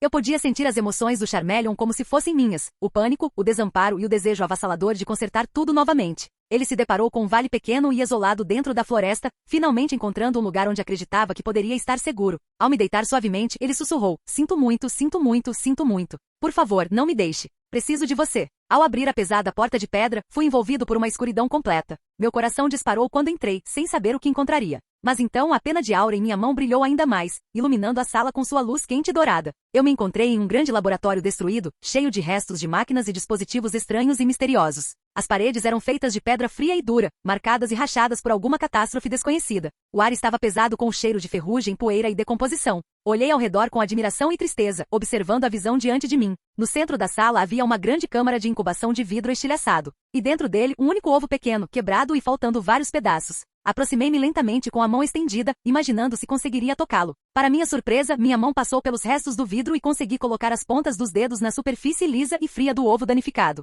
Enquanto estava ali admirando o ovo, de repente me lembrei das cascas que havia recolhido antes. Tirei-os do bolso e inseri cuidadosamente os pedaços que faltavam no ovo, na esperança de restaurá-lo. Ao colocar a peça final, ouvi uma voz me chamando. Era uma voz estranha, de outro mundo, diferente de tudo que eu já tinha ouvido antes. Você tem 5 minutos para salvar Charmeleon, disse a voz imitando um tom hipnótico e crítico. Eu me virei, tentando encontrar a origem da voz, mas não havia ninguém ali. Eu estava sozinho na sala, cercado por sombras e silêncio. Mas então a pena de aura em minha mão começou a brilhar ainda mais, apontando para uma porta no outro extremo do laboratório. Com um senso de urgência, tentei arrancar o ovo, mas ele não se mexeu. Precisa de uma ajudinha aí? Uma voz familiar perguntou. Abra, é você? Eu respondi, esperançoso. Não, brincou a voz. Um sutiã. Tudo bem, sou eu. Apresse-se e tire Charmeleon de lá. O ovo não está se mexendo, expliquei, minha voz tensa de preocupação. Um pouco pela sua força desumana, Abra brincou. Abra, me ajude. Não pode. Por que não? Eu perguntei, minha frustração aumentando. Meu cara, você é o treinador. Por que Charmeleon me ouviria e deixaria o único lugar onde Charmeleon se sente seguro? Então, vista suas calças emocionais, meu cara, Abra aconselhou. Obrigado, eu respondi de volta, inseguro enquanto olhava para o ovo. Charmeleon, eu gritei suavemente, meu coração doendo. Sem resposta. Estou bem aqui, você sabe, continuei com um suspiro, sentindo como se o tempo estivesse cada vez mais perto. Olha, qualquer que seja o problema, por que não conversamos e resolvemos isso? Eu parecia frustrado. Por que você está me dando esse tratamento de silêncio? Sem resposta. Suspirei novamente antes de me virar para ir embora. Então, parando no meio do caminho, respirei fundo. Você sabe, depois que Hatikat morreu, eu era da opinião que senti que havia traído todos vocês. É meu trabalho como treinador cuidar de vocês, mas um se foi. Não é? Minha voz tremeu e parei por um momento. Agora eu sei que estava errado. Errei ao confiar em um covarde. É divertido dormir naquele lugar enquanto todos nos preocupamos com o mundo exterior? Charmeleon, me responda. Por favor, apenas me responda. Você não é tão covarde. Eu sei que você não é. Você é o Pokémon que Pikachu. Lágrimas rolaram pelo meu rosto enquanto eu exclamava. Pikachu precisa quando precisa fritar suas fichas. Você é o amigo de xadrez de Fearo. Você ajuda Ivysaur controle a dupla do caos e ajude Pidgeot a consertar suas penas. Eu sei que Clefable e Butterfree sempre gostam da sua presença no céu com eles. Você é como o irmão mais velho de Musharna, um rival de Dragonair e uma vítima das pegadinhas de Alter. Caí de joelhos, minhas lágrimas caindo livremente enquanto chamei Charmeleon. Por favor, amigo, eu preciso de você. Todos nós precisamos de você. Não sou forte o suficiente para andar neste mundo. Preciso da sua força, da sua coragem, preciso de você. O ovo de repente começou a tremer e a emitir um brilho suave. Chamas azuis irromperam do ovo, envolvendo-o em luz brilhante. Observei com espanto quando uma pequena criatura apareceu dos restos do ovo. Era Charmeleon, com os olhos baixos de vergonha. Aproximei-me de Charmeleon, meu coração transbordando de emoção. Passei meus braços em volta do Pokémon e o abracei com força, com lágrimas escorrendo pelo meu rosto. Você nos deu um grande susto, amigo. Eu sei que foi assustador descobrir tudo isso sobre você, mas da próxima vez venha falar comigo, ok? Eu sussurrei, minha voz embargada. Charmeleon olhou para mim, seus olhos encontrando os meus, e se aconchegou mais perto, deixando escapar um suspiro de satisfação. Charmeleon respondeu, esfregando a cabeça no meu peito. Parágrafo MAC. Embora a cidade de Alph tenha tido a sua cota de reis e imperadores, há muito se diz que o poder por trás do trono era a linhagem real dos oráculos Chatu. Há muito se diz que Chatu é capaz de ver o futuro, mas este foi um destino triste e solitário, pois eles foram incapazes de mudá-lo. Em Alph, no entanto, eles recebiam um não suficiente para soletrar uma sentença completa. Eram tratados como membros plenos da corte real e sempre consultados em tempos de grande crise. Foi assim que Alph se tornou um grande império. As profecias Chatu não eram perfeitas. O simples ato de observar o futuro e comunicá-lo aos outros pode ser suficiente para alterar o fluxo do tempo. Alguns Chatu tinham uma visão futura mais pobre do que outros, e muitas vezes se comunicavam em profecias enigmáticas, e mesmo os mais sábios, por causa da vasta energia envolvida em comandar tantos Unons para formar palavras, tiveram que recorrer a este método ocasionalmente. E, no entanto, apesar desta fraqueza, funcionou durante centenas de anos, desde que os reis ouvissem os seus Chatu e os Chatu lhes dessem conselhos lealmente. Mas Chatu pode ser um Pokémon temperamental, e os reis são orgulhosos demais para ouvir seus conselheiros. As fontes divergem sobre se a culpa foi do Chatu ou do último rei. O que eles concordam é que ele não consultou o oráculo Chatu, elevou Alph ao seu auge de glória e, através de sua megalomania, deu origem a uma grande coalizão contra ele de reis que temiam por seus tronos. Quando Alpha foi sitiado por forças 10 vezes maiores que seu exército restante, humilhado pelo desespero, o rei finalmente perguntou o que deveria fazer. Disse que o Chatu chorou ao responder: correr. Capítulo 349. Celadon City, Centro Pokémon. Enquanto a policial Jenny chega ao Centro Pokémon com sua van da polícia, os sons da sirene podem ser ouvidos ecoando pela rua vazia. A noite estava escura e silenciosa, com um espesso manto de estrelas no alto. Sopra uma brisa fresca, trazendo o cheiro da grama recém-cortada e o farfalhar das folhas. As luzes do Centro Pokémon brilharam como um farol de esperança. O prédio tinha alguns andares de altura, grandes janelas de vidro e exterior de pedra branca. Um telhado vermelho cobria o prédio, com a icônica placa do Pokémon Center pendurada acima da entrada. A van da polícia, um grande veículo preto e branco com a palavra polícia, escrita em negrito na lateral, estaciona em frente ao prédio, com os faróis brilhando na entrada. Quando a policial Jenny saiu da van, ela aproveitou um momento para reajustar as laterais do rosto. As luzes nas janelas lançam um brilho quente na área circundante e o som de uma música suave pode ser ouvido vindo de dentro. Jenny respirou fundo e caminhou em direção à entrada, com a mão no coldre ao seu lado. A porta do Centro Pokémon se abriu e uma luz suave brilhou, iluminando seu rosto. Com um olhar frio nos olhos, ela entrou. A sala estava em silêncio, exceto pelo som de Charmeleon devorando sua comida. Pikachu e Alter estavam por perto, carregando copos d'água para Lucario e Austin, que estavam completamente exaustos. Yellow estava dormindo na perna de Austin, sua respiração lenta e uniforme. Austin gentilmente removeu uma mecha de cabelo do rosto de Yellow. De repente a porta da sala se abriu e Green entrou, com os olhos arregalados de preocupação. Temos um problema, disse ela com voz urgente. Antes que alguém pudesse reagir, a policial Jane apareceu na porta com a arma em punho e apontada diretamente para Austin. Venha comigo, disse ela com a voz firme. Você está preso. Austin assentiu e se levantou, com o coração batendo forte no peito. Pikachu tentou ir com ele, mas Austin colocou a mão na cabeça de Pikachu e sussurrou: fique aqui. Mantenha todos calmos. Ele então se virou para Green com os olhos sérios. Você está no comando, disse ele, antes de seguir a policial Jane para fora da sala. Green estreitou os olhos enquanto observava a policial Jane e sua equipe desaparecerem ao longe, sua mente fervilhando de pensamentos e perguntas. Ela não pôde deixar de notar o ferimento na orelha de Jane e o sangue na barra de suas calças, e sua curiosidade queimou dentro dela como uma chama feroz. Mas antes que ela pudesse pensar nisso por muito tempo, Lucario tentou se levantar, sua exaustão quase o fez desmaiar. Green rapidamente foi para o seu lado, oferecendo-lhe uma mão firme para se apoiar. Você está bem, vovô? Ela perguntou. Haha, muito engraçado. Qual é, vovô? Artrite não é brincadeira. Lucario olhou para ela sarcasticamente, com uma pitada de diversão em seus olhos, apesar de seu óbvio cansaço. Ah, e serão 20 Pokédollars, disse Green com um sorriso brincalhão, tentando aliviar o clima. Pergunte ao pirralho quando ele voltar, respondeu Lucario com a voz rouca de exaustão. Eu pretendo, disse Green, com os olhos brilhando de determinação. Ela não estava disposta a deixar esse mistério ficar sem solução. Algo errado? Lucario perguntou, sentindo seu desconforto. Não, respondeu Green, balançando a cabeça. Vamos pedir desculpas à enfermeira Joy pela confusão que causamos e tirar Ash dos problemas. Claro, disse Lucario, sua voz um pouco mais forte agora que tinha alguém em quem se apoiar. Juntos eles foram até o Centro Pokémon, com a mente de Green pensando na oficial Jenny. Ela não conseguia se livrar da sensação de que algo estava errado, de que eles estavam escondendo algo dela. Centro Pokémon de Celadon City, exterior? Enquanto a policial Jenny levava Austin para sua van da polícia, ele não pôde deixar de sentir uma sensação de medo crescendo dentro dele. Ele olhou em volta, tentando absorver o máximo possível do ambiente. Ele notou a arma na mão de Jane e não pôde deixar de perguntar: "Você não precisa me dizer meus direitos?" Jane não respondeu. Em vez disso, ela simplesmente colocou a arma nas costas de Austin, efetivamente calando-o. Ela o jogou na van da polícia, batendo a porta atrás dele. Austin se viu em um espaço pequeno e escuro. O cheiro era nojento e ele rapidamente percebeu que a van não estava bem conservada. "Você quer sair?" De repente, uma figura se manifestou acima de Austin. "Musharna?" Ele sussurrou. "É você?" A figura começou a tremer e Austin rapidamente percebeu que era de fato Musharna. "Por que você está tremendo?" ele perguntou, preocupado. Assim que ele fez a pergunta, a van de repente começou a se mover. Austin ouviu o som do motor ligando e sentiu a van dar uma guinada para frente. Uma luz fraca começou a aparecer pelas janelas da van, lançando um brilho fraco sobre o interior. Austin olhou em volta, tentando ver o que estava ao seu redor, mas não conseguiu ver nada, exceto uma forma que parecia um saco para cadáveres no canto. Ele franziu a testa, seu coração batendo mais rápido no peito. O que estava acontecendo? Por que isso estava aqui? Ele estendeu a mão e tocou o saco para cadáveres, com a mão tremendo ao fazê-lo. Ele podia sentir o material frio e duro e rapidamente percebeu que havia um corpo dentro. Ele não sabia quem era ou o que havia acontecido, mas sentiu uma sensação de pavor e desconforto tomar conta dele. "Austin, estou com medo."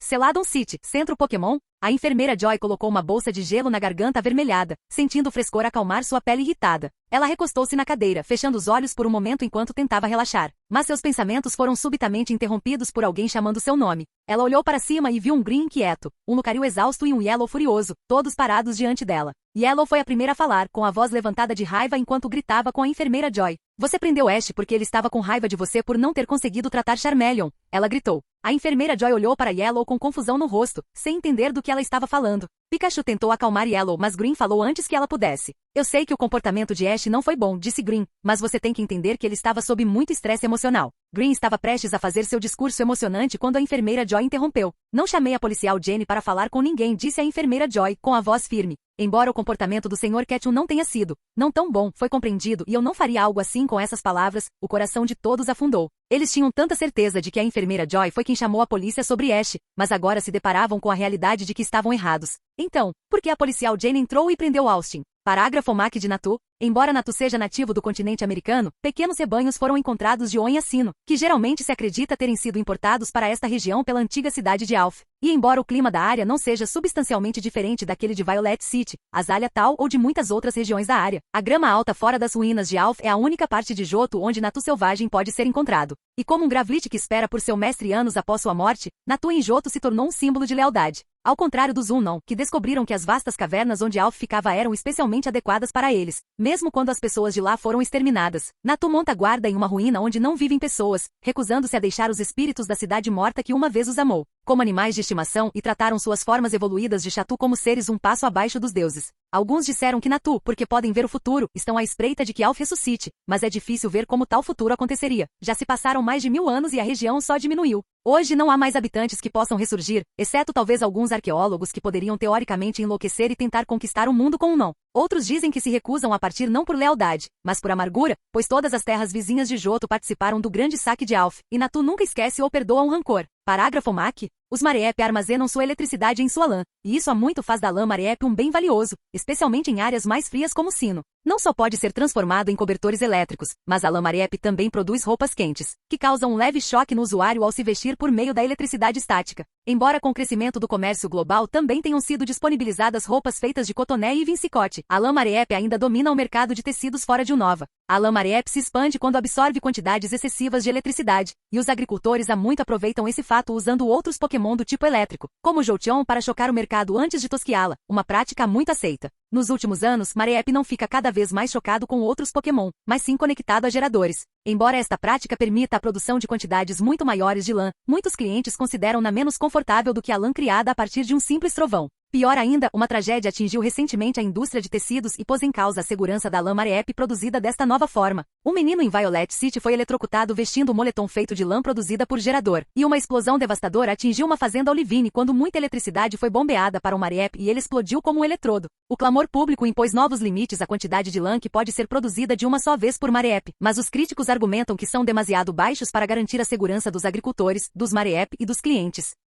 Capítulo 350. Mudança de ponto de vista. Cidade Celadon. Enquanto a policial Jenny dirigia pelas ruas movimentadas de Celadon City, ela navegava no trânsito intenso com facilidade. E enquanto ela dirigia em direção a uma parte remota da cidade, uma expressão irritada se formou em seu rosto. Quando ela estava prestes a virar uma esquina, o carro parou de repente em um sinal vermelho. Jenny respirou fundo e removeu o que parecia ser uma máscara facial. A máscara tinha uma aparência estranha, como se a pele real de Jenny tivesse sido enxertada nela, dando a ilusão de seu rosto. Mas a mulher não era Jenny. Ela era uma das principais agentes da equipe Rocket, conhecida pelo codinome Domino. Com um sorriso malicioso, ela apertou um botão vermelho e o interior do carro foi banhado por um brilho vermelho. Domino riu consigo mesma enquanto se deleitava com a ideia de conseguir outro rosto humano. Mas agora, sentada no carro no sinal vermelho, ela estava prestes a colocar seu plano em ação. Com o movimento do pulso, ela ativou o dispositivo que estava escondendo no carro. De repente, uma energia estranha começou a encher o ar e os olhos de Domino brilharam com um brilho sinistro. Quando o semáforo ficou verde e ela acelerou para longe do cruzamento, ela pôde sentir a energia ficando mais forte. O dispositivo estava funcionando perfeitamente e ela sabia que em breve o Projeto X estaria sob o controle da equipe Rocket. Ela não pôde deixar de soltar uma gargalhada maligna ao imaginar o caos que estava prestes a acontecer quando eles replicassem o Projeto X. Domino sentiu uma onda de excitação e poder enquanto continuava sua jornada em direção ao seu destino. Seu plano estava funcionando perfeitamente, pois agora ela havia capturado o treinador do Projeto X e agora precisava capturar o Projeto X através dele sem ninguém piscar. Enquanto dirigia, ela não pôde deixar de sorrir ao imaginar o medo e o desespero da criança de 10 anos presa na traseira da van com aquela coisa. Há alguns minutos atrás, atrás da van, enquanto Austin estava sentado na traseira da van da polícia, sua mente fervilhava com uma mistura de medo e confusão. As algemas estavam apertadas contra seu pulso e ele não conseguia afastar a sensação de que algo estava errado. Seu Pokémon Musharna estava tremendo loucamente, e ela se recusou a se afastar do saco para cadáveres que estava no canto da van. Austin tentou tranquilizá-la, mas até mesmo sua voz parecia não afetar o angustiado Pokémon. No momento em que Austin estava prestes a desistir, a van de repente bateu em algo, fazendo com que o saco para cadáveres caísse no chão da van e rasgasse um pedaço dele. Os olhos de Austin olharam para baixo, e uma sensação de pavor o encheu quando viu um olho apontando para ele através da lágrima. Musharna soltou um grito assustado quando o globo ocular rolou para fora do saco para cadáveres, e Austin lutou para afastar a bile que estava se formando em seu estômago. Ele assistiu horrorizado enquanto Musharna tentava usar seus poderes psíquicos para colocar o globo ocular de volta na bolsa, mas na pressa, ela só conseguiu rasgar ainda mais a bolsa. No momento em que Musharna estava prestes a consertar, Austin a impediu. Ele estava cheio de uma sensação de pavor enquanto se aproximava cada vez mais do saco para cadáveres, seu coração batendo loucamente. Com a mão trêmula, Austin rasgou um pouco do saco para cadáveres, o que viu em seguida o abalou profundamente. Ele reconheceu o uniforme. O corpo era da policial Jenny. Porque o corpo sem vida da policial Jenny estava em um saco para cadáveres na van de outra policial Jenny. Mas a questão mais chocante era, porque a pele do rosto da policial Jenny estava faltando, como se alguém a tivesse arrancado. Ele ficou ali sentado, olhando para o corpo da policial Jenny com a mente girando. Ele não conseguia entender o que estava acontecendo. De repente, Musharna soltou um grito de gelar o sangue e caiu no chão da van. Austin ouviu um som lamacento e se virou para ver uma massa grotesca e gelatinosa começar a escorrer do corpo de Jenny. Ele ficou horrorizado ao observar a massa fluir dos olhos e da boca de Jenny, ficando cada vez maior a cada momento que passava. A bola era uma massa rodopiante de cores com uma infinidade de matizes e pedras irregulares embutidas nela. Austin sentiu seu estômago embrulhar quando deu um passo para trás, tentando colocar a maior distância possível entre ele e a cena horrível.